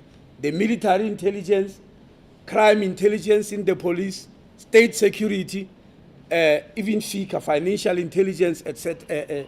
What do you call it? Financial Intelligence Center. When they met to do what they call intelligence estimate, they picked up this problem at the borders and say part of the problem is that there are 7 government departments working independently at the borders, and between them, they are forced to apply 58 acts of parliament. It's police, they've got their own act, independent of Home Affairs. It's Home Affairs itself, the immigration part. It's SARS, the customs part. It's agriculture, I've mentioned it earlier during the presentation. It's health, etc. All of them were working independently. And there was a time when I went there and I saw why we need BMA. I'm sure you all saw it on TV.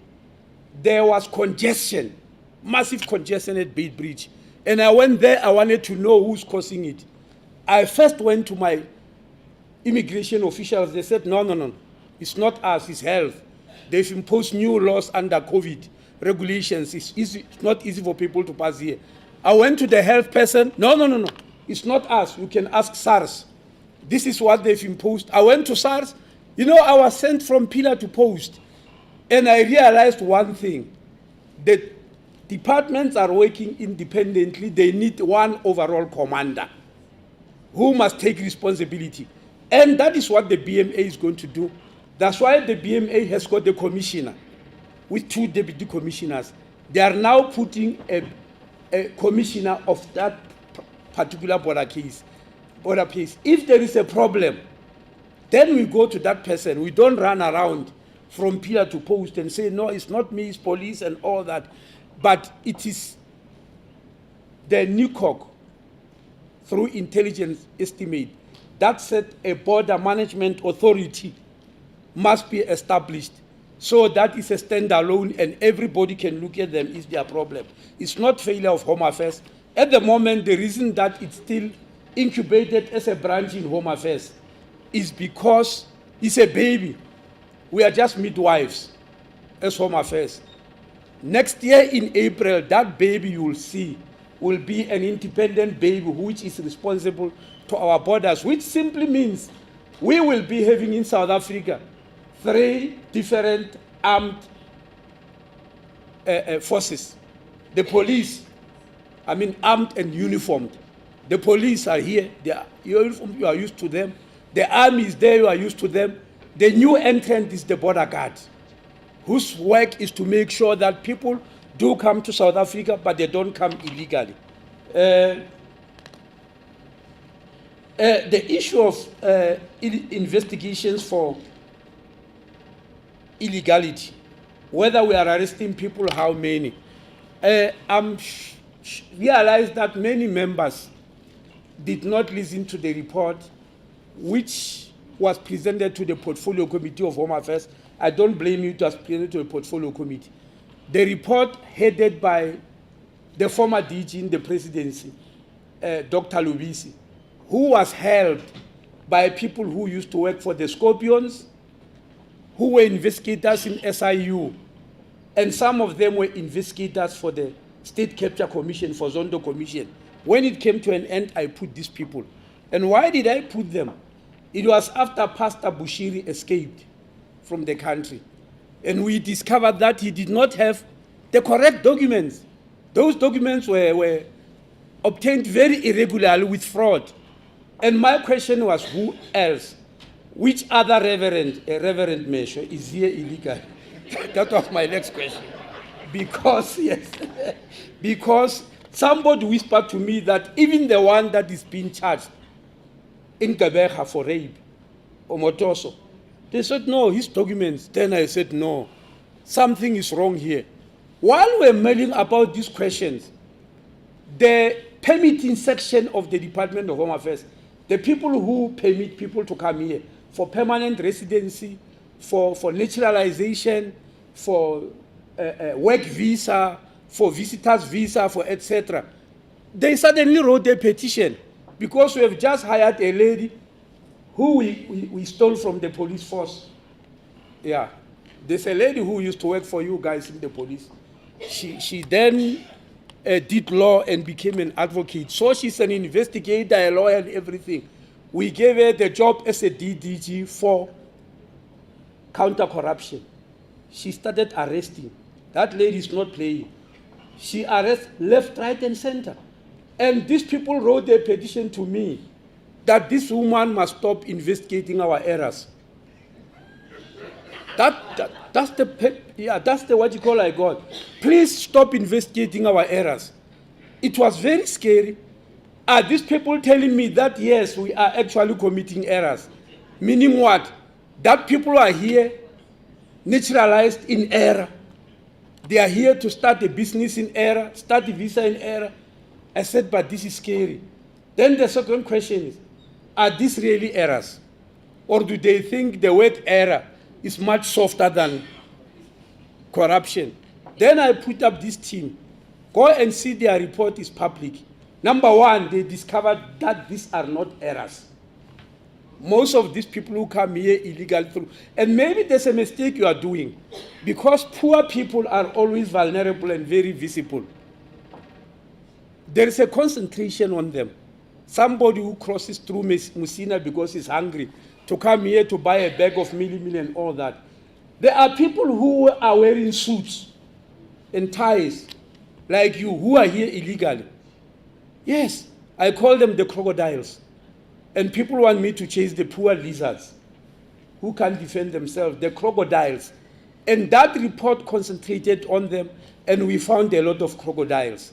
So much that they've made a recommendation, because we have got names, by the way.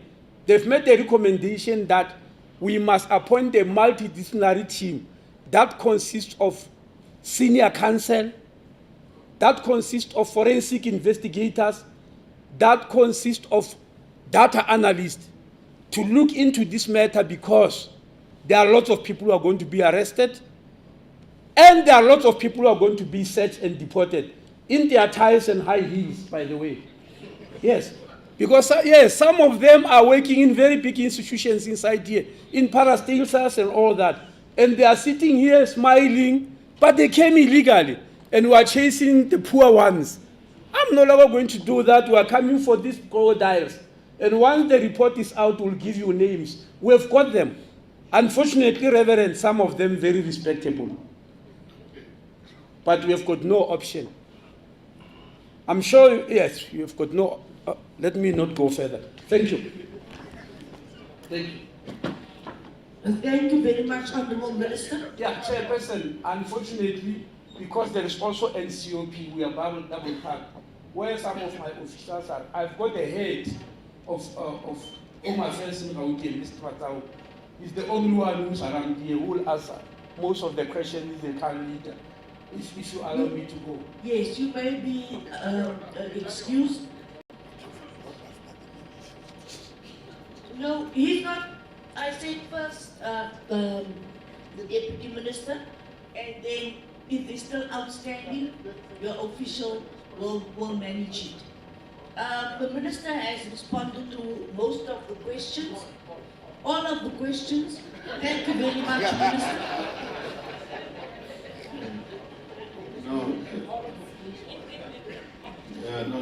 Thank you. Minister, there isn't a single person who disagrees with you. You answered all the questions. Thank you, Minister. Give the Minister a warm round of applause, please. Yeah, no, thanks. I was saying, Chair, we will respond from here because we have a number of us who will be responding. So I thought going up there might not be that convenient.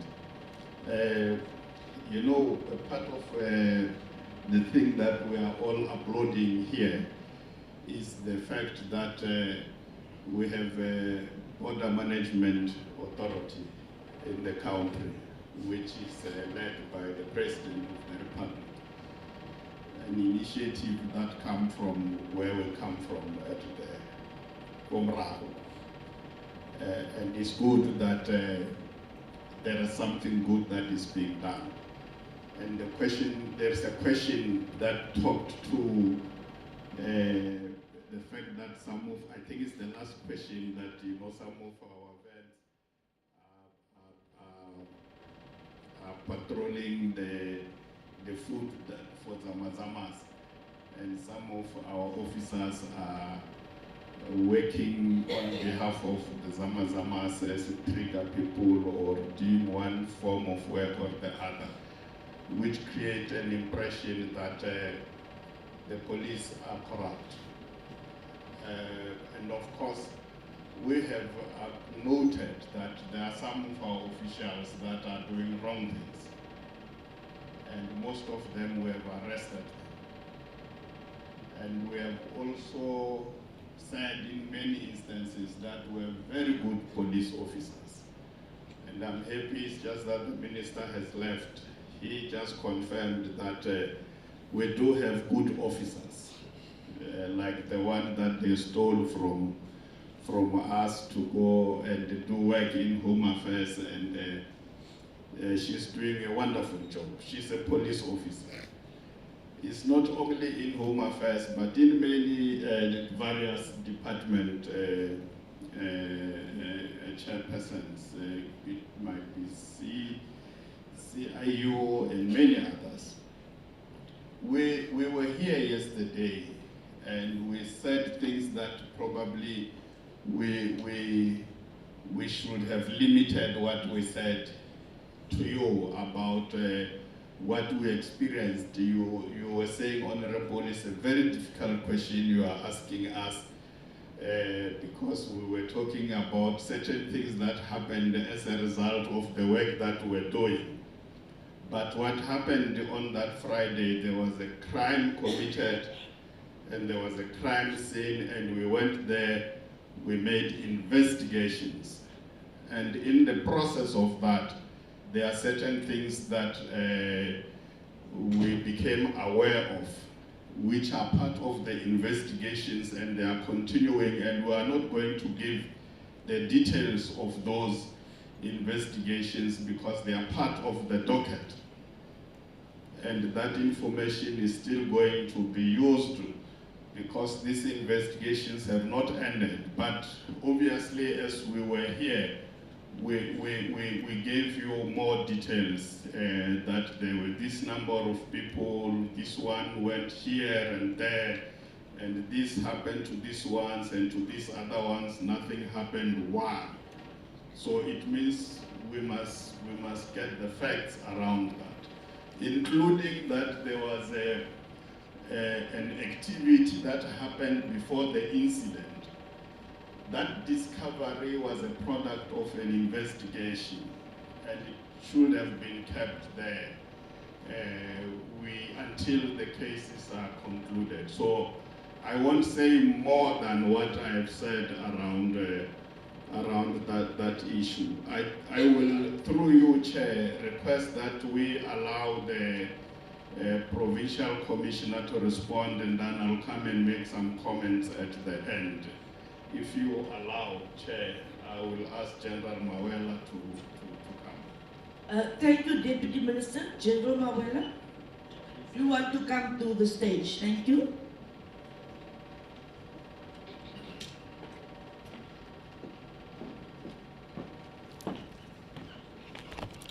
Thank you very much, co-chairpersons and honorable members, DG, all DDGs, all the generals here, colleagues, ladies and gents. I'll also try to be crispy, but at the same time give answers to all the questions asked. Amongst the others, the first one, whether are we going to declare illegal mining as terrorism, but from the subspace perspective, we say that we enforce all the laws in the land. If terrorism is a crime, then it will be treated as such. Priority it will be given to it as it is. So if illegal mining is having the elements of terrorism, it will be treated as such. And coming to the issue of, the Deputy Minister covered all those other aspects which were said yesterday during your engagement. But the assurance which you will give as the SAPS is that no stone will be left unturned.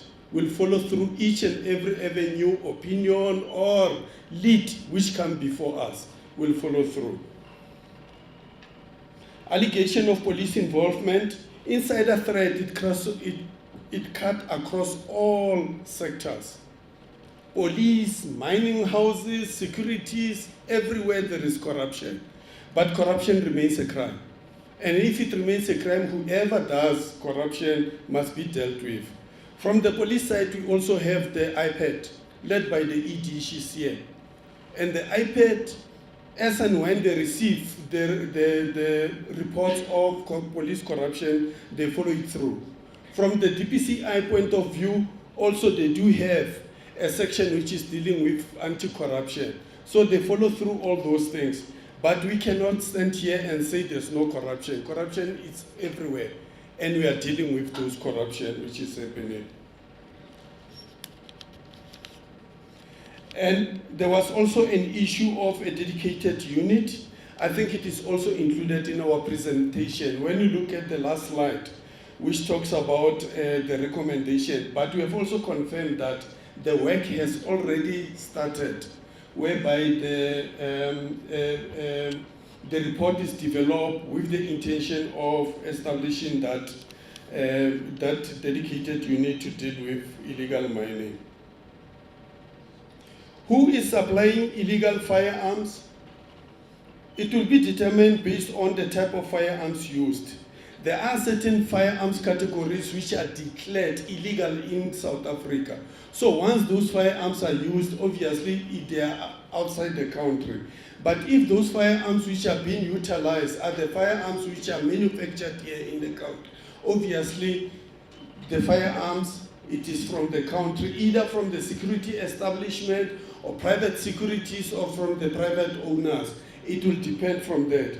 But some of the firearms which we have already recovered, based on their made and not legal in South Africa, obviously they are from outside. I'm not here to can point out any country to say they are from this country. But our intelligence community, they are hard at work. They've already established some of the routes used by the criminals to can smuggle firearms into the country, of which it is not for public consumption, and we are hard at work with those regard. Coming to the issue of the top tier, the level 3 to 5, what is the progress there? There is work done. If you can see at slide number 30, it shows what are the successes already achieved and what is that which the DPCI is busy with, dealing with the syndicates, the people there on top who are also the receivers, whether at domestic or international level. It is included in our presentation, slide number 30. Issues which were raised during the checkpoint, all victims cooperating. Yes, victims, they are cooperating with our investigators, no doubt about it. But should anybody and anybody not cooperating with us, those recalcitrant witnesses, there are laws in the country which you can apply to force those people to can comply with us. So we'll never have any challenge about that.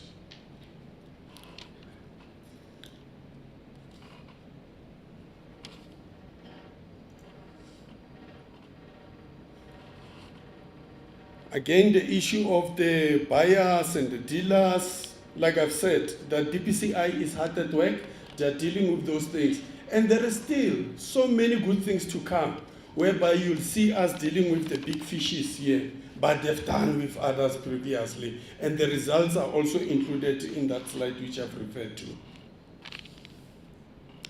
The issue of the collection of the exhibits in the crime scene, where we are standing, all the exhibits we have collected, they are not compromised. We have done everything whereby the scientists there, they are satisfied that we have given them enough for them to can analyze the exhibits. And based on what it was collected by the specialists there, the crime scene, we believe that we are gradually and gingerly so putting together a solid case against those people identified as the perpetrators. There was also a question as to what is that which we are doing as SAPS with regard to the 15 years old. In this country, we have what we call the Children's Court and the places and the place of safety, whereby the children who are in conflict with the law are being kept. So the court, it will always direct us what to do in that regard. Like it has directed us yesterday that that person who's identified as somebody who's underage, there will be a process to can determine the age of that particular individual. So the court will forever direct us. But where do we keep the minors? The places of safety. Where do they appear? In the Children's Court.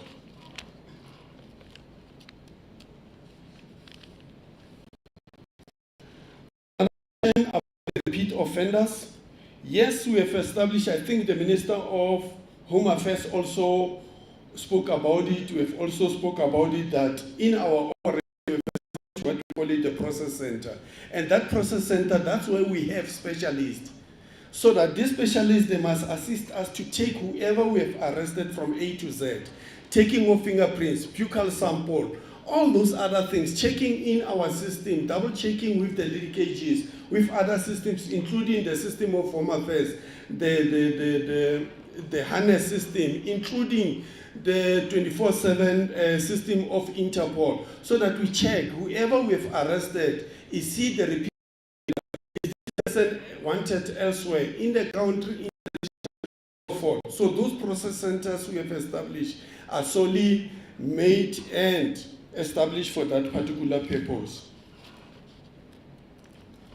There was also a question, whether do we have a plan? Yes, in our presentation, slide number 18, we spoke about the 5-pillar plan. The tried and tested, that is the process we need to follow. You can't go about differently or anyhow. Intelligence will forever lead. The next, it will forever be the proactive approach.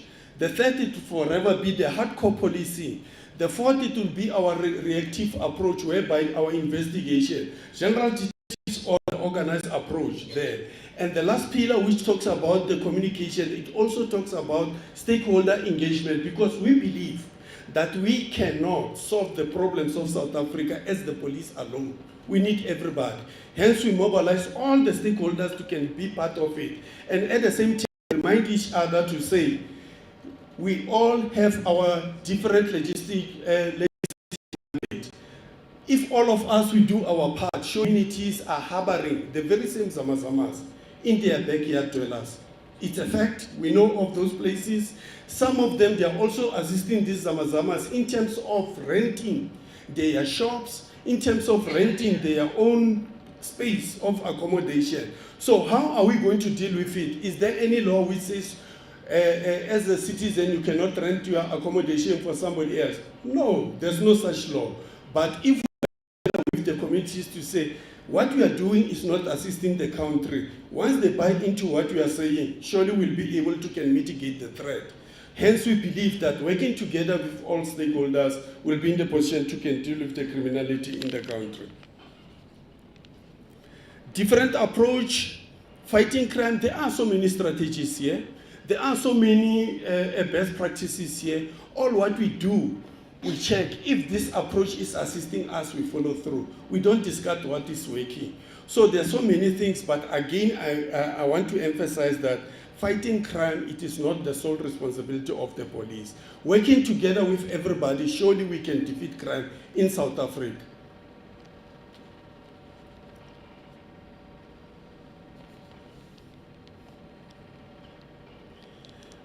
Again, the question was asked about how many syndicates, who are those people and whatever. Some of the information is not for public consumption, but we are hard at work.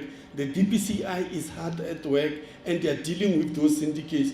Make no doubt about it, if members of the community, they insist on knowing the names, I don't know whether legally it is possible for us to do so. It is not legally possible. So we cannot come and say, yes, syndicate so this is the name, that, no.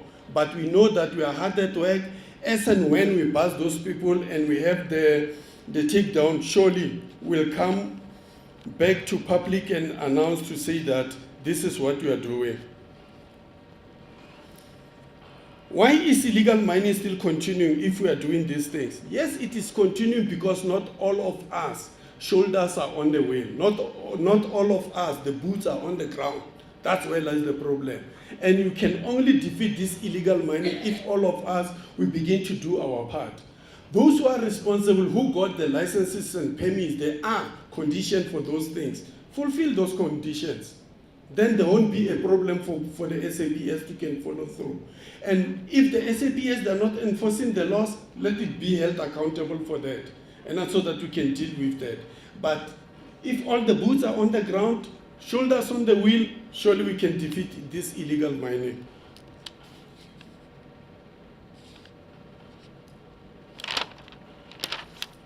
The municipalities, they are also having their responsibilities to can assist us in dealing with this thing. And the good thing is that in Gauteng, we are gradually and gingerly working together. We have seen the executive members coming on board, working with us, committing themselves that this is what they are going to do to deal with the issues of environmental design and so forth. I think working together will be in a position to can defeat this illegal mining. But coming to the investigation of crime, investigators, they are also hard at work, and we hope that at the end of the day we'll achieve a good conviction out of it. Thank you very much, Chairperson. Thank you very much, Deputy Minister. Thank you very much. Thank you, Chairs, and thank you, General Mawela, for the response. Just to emphasize the point around the issue of the artillery that some of these criminal syndicates use. I think the honorable member there, he just went out to ask that question. We, as the South African police, we have got the necessary firepower to respond. Dear, your mic, please. No. Oh. I didn't realize that. Yeah, I was saying that with regard to the artillery that you was talking to when he asked that question, I know General Mawela responded to that, but it would be appropriate just to emphasize the point that in the South African police, we do have the necessary firepower, which we have demonstrated in several operations that we conducted. I think one of them when Harmony was presenting here in Velcom. We met firepower with the appropriate firepower. Even here on Friday when we responded to that incident, because there was an exchange, and there are some who became victims, and I think IPAD had to come to the space, because we do have that capacity. We have the uniform here, the blue uniform, we have the TRT, we have the National Intervention Unit, and there is a special task force, which you normally don't see. But we do have, when it is necessary for us to utilize that, we do. And currently there is an operation taking place here. It's not the beginning, it's a continuation of what we have been trying to do to flush out these criminal elements, working together with the mining houses in this regard. And I'm quite certain that if we continue with what we are doing, we will succeed in this fight, but also to re-emphasize the collaboration that we got from the executive mayor Gray here in Krugersdorp, City. Yeah, we work very closely with the executive mayor.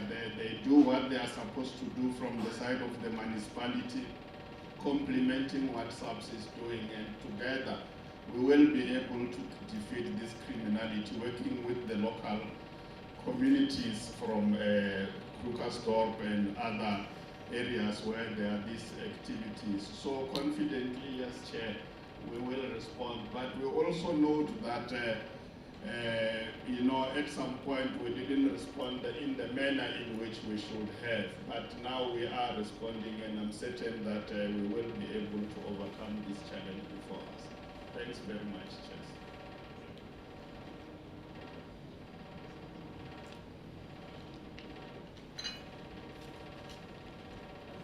Thank you very much. DG, you may start.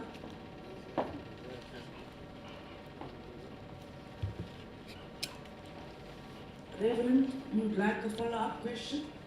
There's a question that has not been answered. That question is about those tax use.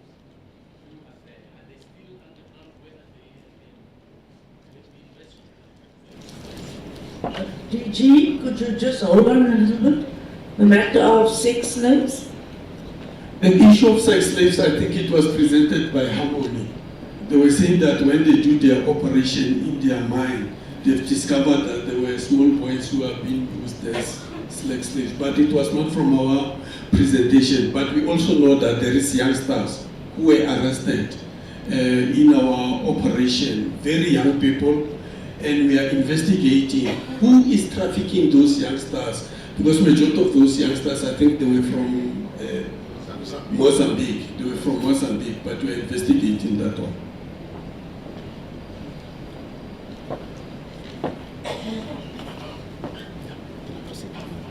Okay, thank you, Chairpersons.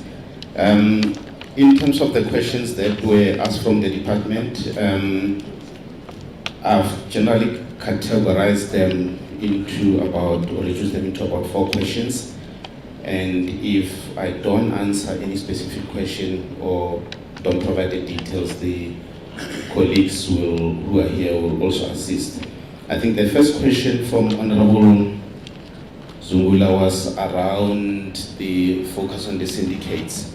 I think the response from the police service has responded to the focus on the top tier of the crime syndicates. I think that's the question that he was asking, and he was indicating that there may be certain people that are involved. I guess the work of the SAPS will reveal if there are some of those people that he mentioned may be involved in that process. The second question that came was with regard to the report by the South African Human Rights Commission and what has the department done with that. The department did respond to the Human Rights Commission report and in writing, making certain commitments to some of their recommendations, and some of the actions with regard to what they had recommended is ongoing.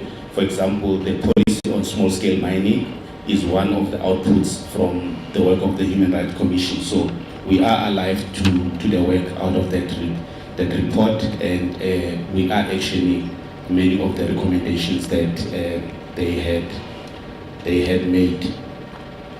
Then, before I respond, I guess the other questions I had reduced them to issues around rehabilitation overall. But then before I respond on rehabilitation, let me go to the question that was raised by Honorable Lorima around it was not actually a question, it was a request for us to go relook at detail around Mintails. We'll definitely do that, and we'll provide the committee with the report of what we have discovered.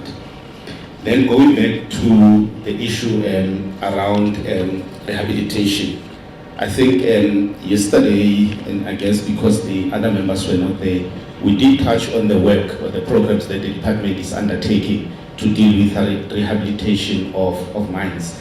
And the best point to start is to indicate that there are two categories, if I may put it that way, in terms of the work around rehabilitation. When the MPRDA kicked in 2004, before then there was no obligation on mining right holders to do certain things once they leave the site. When the MPRDA kicked in, all license holders then had the responsibility insofar as rehabilitation is concerned. But by then we already had a number of mines that were either what we call derelict and ownerless. And those by default became the responsibility of the state to rehabilitate.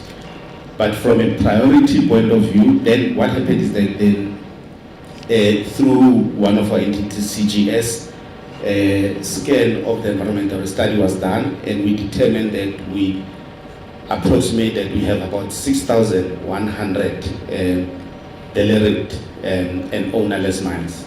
Right? These are the mines where specifically there is no specific owner. And what then happened is that then the department, because the government takes responsibility for those, the department gets a budget currently sitting at about only 140 million per annum to deal with rehabilitation. The priority, we had to prioritize from the department point of view, and priority has been to rehabilitate the sites that have to do with asbestos mining, and for obvious reasons, health and environmental reasons. That was the focus. But as the issue of abandoned mines became a problem from a safety point of view, then we started redirecting some of the money to closing the holdings, around the shafts. Especially we started with those that were very close to communities where either livestock or people would actually find themselves falling in there. And in recent years, we then moved the program. Actually, Mintech is assisting the department in implementing the program. We are now starting to close some of the holes that we've identified that they are a problem with regard to illegal mining. And as I think the report yesterday by CGS indicated that we have just under 600 holdings that we've identified. But this is a moving target, because what we also find is that when you close here, obviously the illegal miners have an understanding of the underground channels. They just move a couple of meters down and then they open a hole in there. But there is progress. In the last 3 years, we've closed around 135 holdings on the ground to try and prevent this work. So there is work that is happening. Then with regard to mines where there are licenses or there are operators, there are provisions that the mines have to make, either through a bank guarantee, cash, or a trust.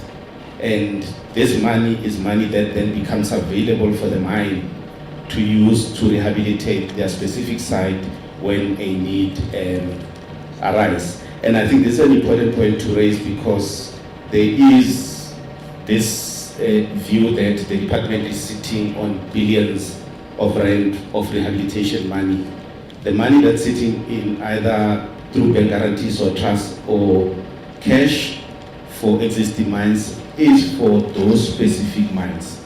I think the DDG, when he presented in the morning, he did indicate that one of the issues that we need to really find a way around is that we are seeing an increasing number of distressed mines, where basically it's a licensed operation, but this licensed operation either goes into business rescue, and because of the processes that are there during business rescue, where you cannot intervene or you depend on the business practitioners to intervene, sometimes the situation gets out of hand. And as the DDG presented, that's one area we need to focus on to make sure that we find a way to work with the business practitioners so that the site does not actually get to a point where it gets out of control and it becomes almost again a liability going forward.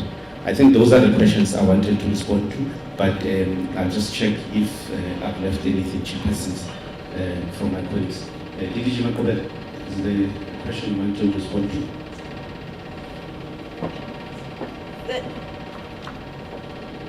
Thank you very much, DG. DG.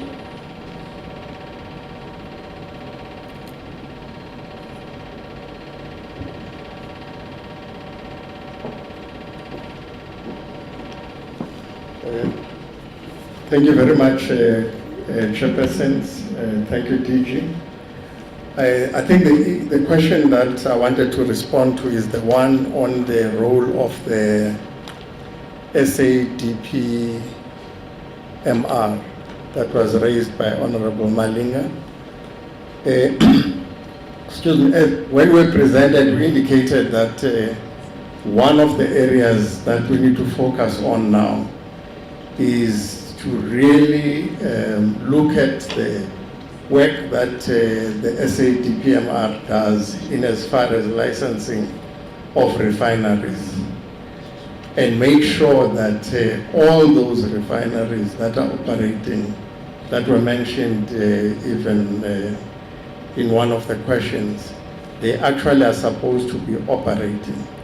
So we are undertaking here on behalf of the DG to work very closely with the SADPMR so that we ensure that we now oversee the work that they are doing in as far as licensing of refineries is concerned, because we think that as you move up the value chain, probably that's where we can start helping the police in identifying some of those enablers of this syndicates. My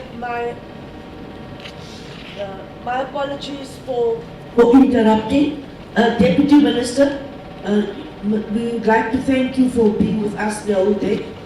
And thank you very much for your participation and responses. You are released. Thank you very much, Deputy Minister. We can give him a warm round of applause to thank him as well. You may continue. I thought that was the, thank you, Chair, I thought that was the only question that had not been responded to. Thank you very much. Thanks, Steve. Thank you very much. Thank you. Thank you very much. I'll allow the co-chair to do the rounding up and the way forward. Okay, thank you, Chair. With the session, just few issues. I think it will help. There are different types of illegal mining, so that we don't make illegal mining as if anyone who does illegal mining is violent, and it's more like violent crime. For an example, if you go to Limpopo, you will get two types. One is what we call the zamazamas. But on the other side, there's what is called, I call it in a better word, communities empowering themselves because of the difficulties of the licensing process. In Chrome, it's not violent. It's not that they decide Chrome is here, is on surface, we can just do Chrome on our own. That's what we could call it. It is illegal, but it is not as violent, or it's not in the form of what you get on gold, which is almost gangsterism. So we shouldn't. But the third one is what the department has been working. Northern Cape has got a similar case on artisanal mining, where you convert those people into formal mining. What is distinct in the area of the Zamazamas is that the majority of them, it's not that they've got a mining background. I think we must clarify this thing, because an assumption, sometimes you hear people saying, no, these are former employees and therefore, no. Most of them, that is why there's that element of being violent. Most of them, as exactly the point one member had raised, is that they work on behalf of high syndicates. And in that process, there is a market created. Even if you can arrest 1 million of them, you will never be able to fulfill, because they can still recruit and find others who will do the work. So I thought I must clarify that thing so that we don't go with a perception, which is what we have asked the department to do, by the way, to look as to what extent can we make our own communities much more closer in terms, because these days it's not easy to get a mining right. The stages and the steps and the cost of doing so are too much. So they will resort to the shortest route. But the other thing I must also, I think it's important just to help clarify. Honorable member asked the question, what has the committee been doing? My understanding is that let's start on this thing of dereliction ownerless mines. For more than 150 years, you have had mining companies mining without any regulations. It was only in 2004 when the MPRDA came into effect that you then had a regulated industry. Part of the condition that came with it was what is called rehabilitation. Two ways you can do rehabilitation. The first one is what he was talking about, collateral in the form of a trust fund, but that must be under the custodian of the department. The other one is what they call concurrent rehabilitation. It means as you build, as you mine, you follow up by filling in the area that you have been mining. That only started in 2004. With regards to the issue of let me check this thing. With regards to the issue that relates to, I put these notes, the Geoscience Act. The Geoscience Act came in 1993.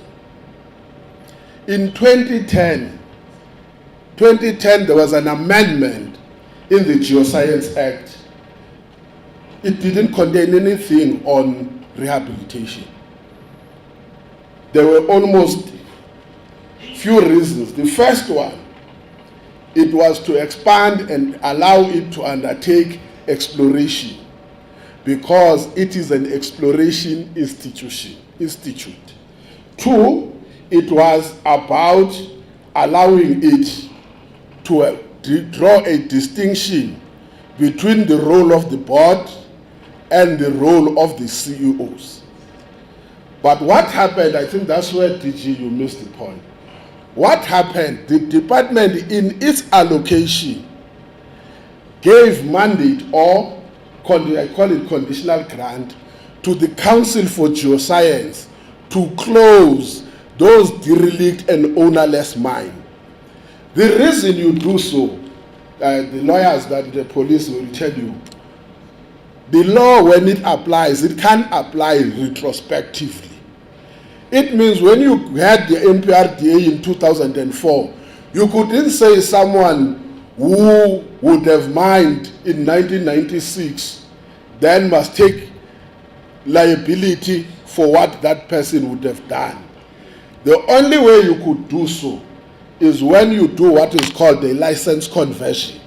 Like you see when Hamun was presenting.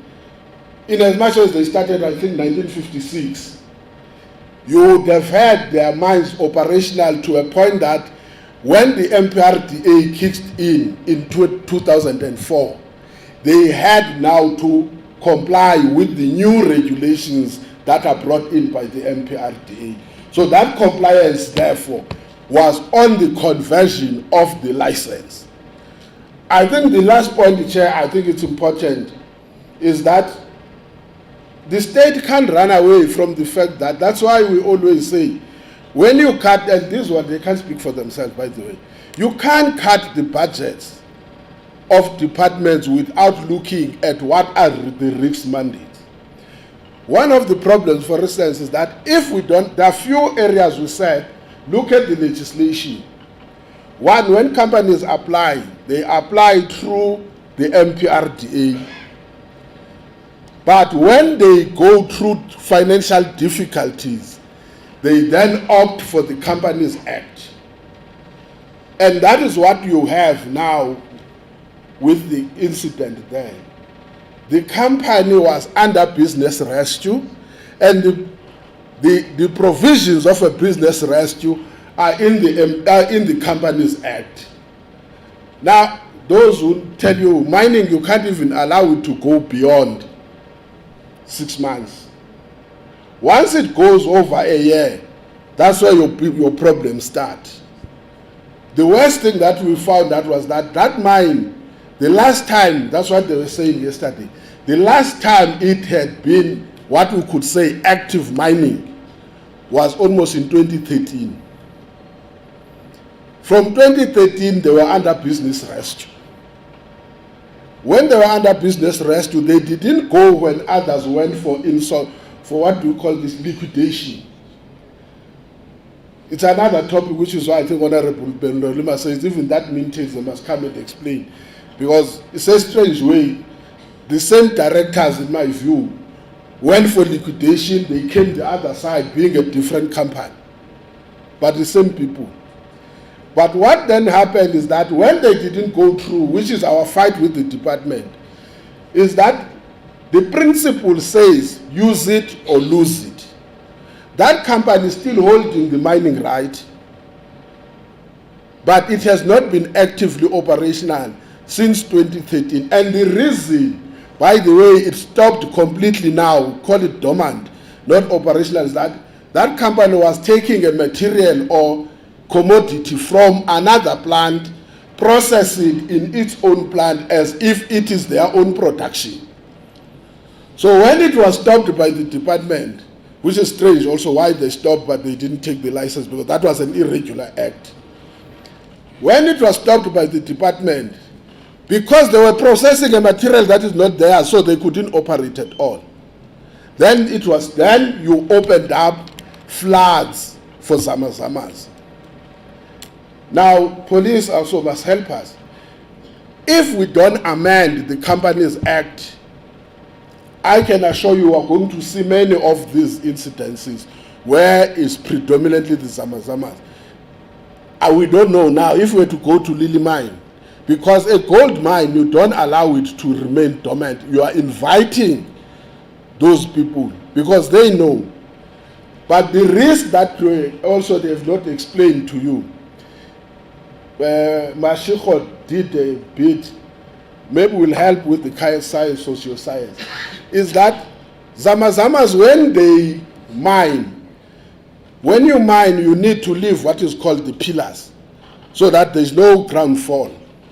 Zamazamas, they don't know what is a pillar. They just mine what is gold.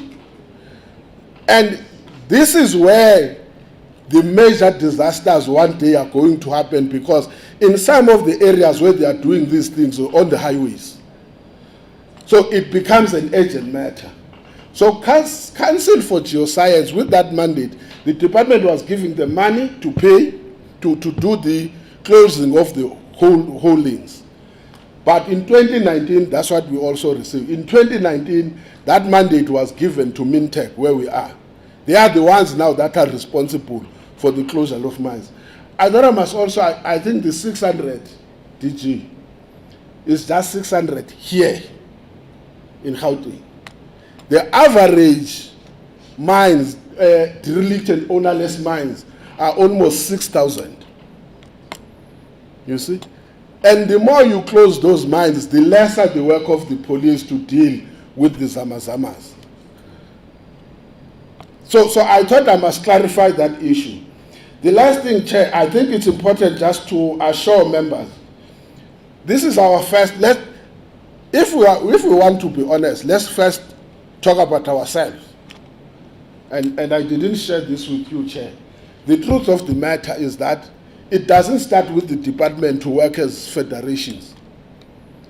It's our start. I said, when you start, you will always have to and fro's, complete misunderstanding of one another. That should not deter us. These departments, all three of them, will not be able to do proper accountability if the same portfolio committees of Parliament themselves, they work as compartments. Accountability must start with us. We must, whether we like it or not, we were not made to like each other, we must be prepared to tolerate one another and make these departments to account, all of them. Because if mineral resources is not performing, it affects the performance of the South African police services. Instead of making them to go and look for mines that are left there simply because we're just afraid to tell them. I said to them, I expect them when they go to court because they've taken somebody's license for not making permit for not using it. That's all. That's why I said, I think we need to clarify that issue. We will continue to make us to work together as these committees, not because we have a choice, but in order for us to be effective. It doesn't help to us to call SAPS or the Department of Police to come and brief mineral resources. After they are done there, you don't know how to make them accountable because you are not there. Equally, even if you were to invite the Department of Mineral Resources, they will not be able to convince you in a manner that will satisfy. So my appeal is that instead of looking at what could have been the shortcomings, we must close those gaps. If, for instance, must be honest, if we have got a misunderstanding, just simple exercise, what is oversight? Let's then deal with that issue, put it aside, continue to work for the people of this country. Nothing else. Oversight is for me, and as my last point, parting shot, I always make an example and say, Chair, we went to one mine, I won't mention the name. We went to one mine, then we realized, no man, when they come, they present very nice, and the ink doesn't refuse to go on a paper. They wrote so nice, and then we said, no. Before we go, because we ask questions, and then we go there. When we find that, we find a different thing than what we were told in the briefing. They said, no, don't worry. Let's go first and see what's happening there. We will ask questions when we come back from the site. When we came back, I can tell you with all due respect, the directors were literally crying because we then started to ask questions they were not expecting. Because what we saw there was not what they were briefing us before we went to the site. So at times it's nice to get the information, keep it, go and see, call them back and say, but what you told us is not the same thing. And in that meeting, I can assure you, when they were given us the PPEs, the protective clothing, and were eating their food, we then realized that we would not have eaten if we started with the questions that we were asking. But let's say, honorable members, we really appreciate this is not the end. You can see that this is a threat. That's why we want this is a threat to national security. The cost of illegal mining is calculated at about 40 to 41 billion rands. The cost of effectively closing those holes is equally the same. So it's a huge amount, but with one step of accountability, I'm sure we can go forward. Thank you very much. We have not finished the journey. We are still continuing even tomorrow because we are here to do the work. Thank you very much. Thank you very much, Co-Chair. That brings us to the close of the business today. Thank you very much, DG, Provincial Commissioner and your team, DG and all your DDGs and your team. Thank you for bringing such a senior team from both minerals and energy.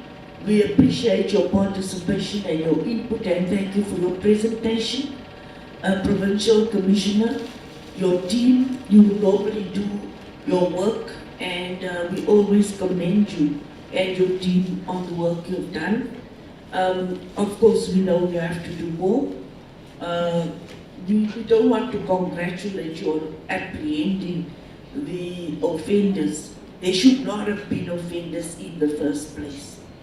So thank you very much for that presentation. And to the officials of Home Affairs, we'll thank you for that as well. Chairperson, you spoke about the joint committees. They are very difficult to manage and to call. Different committees have different priorities, but we totally agree that these joint committees are essential if we want to get to the bottom of fighting crime and corruption.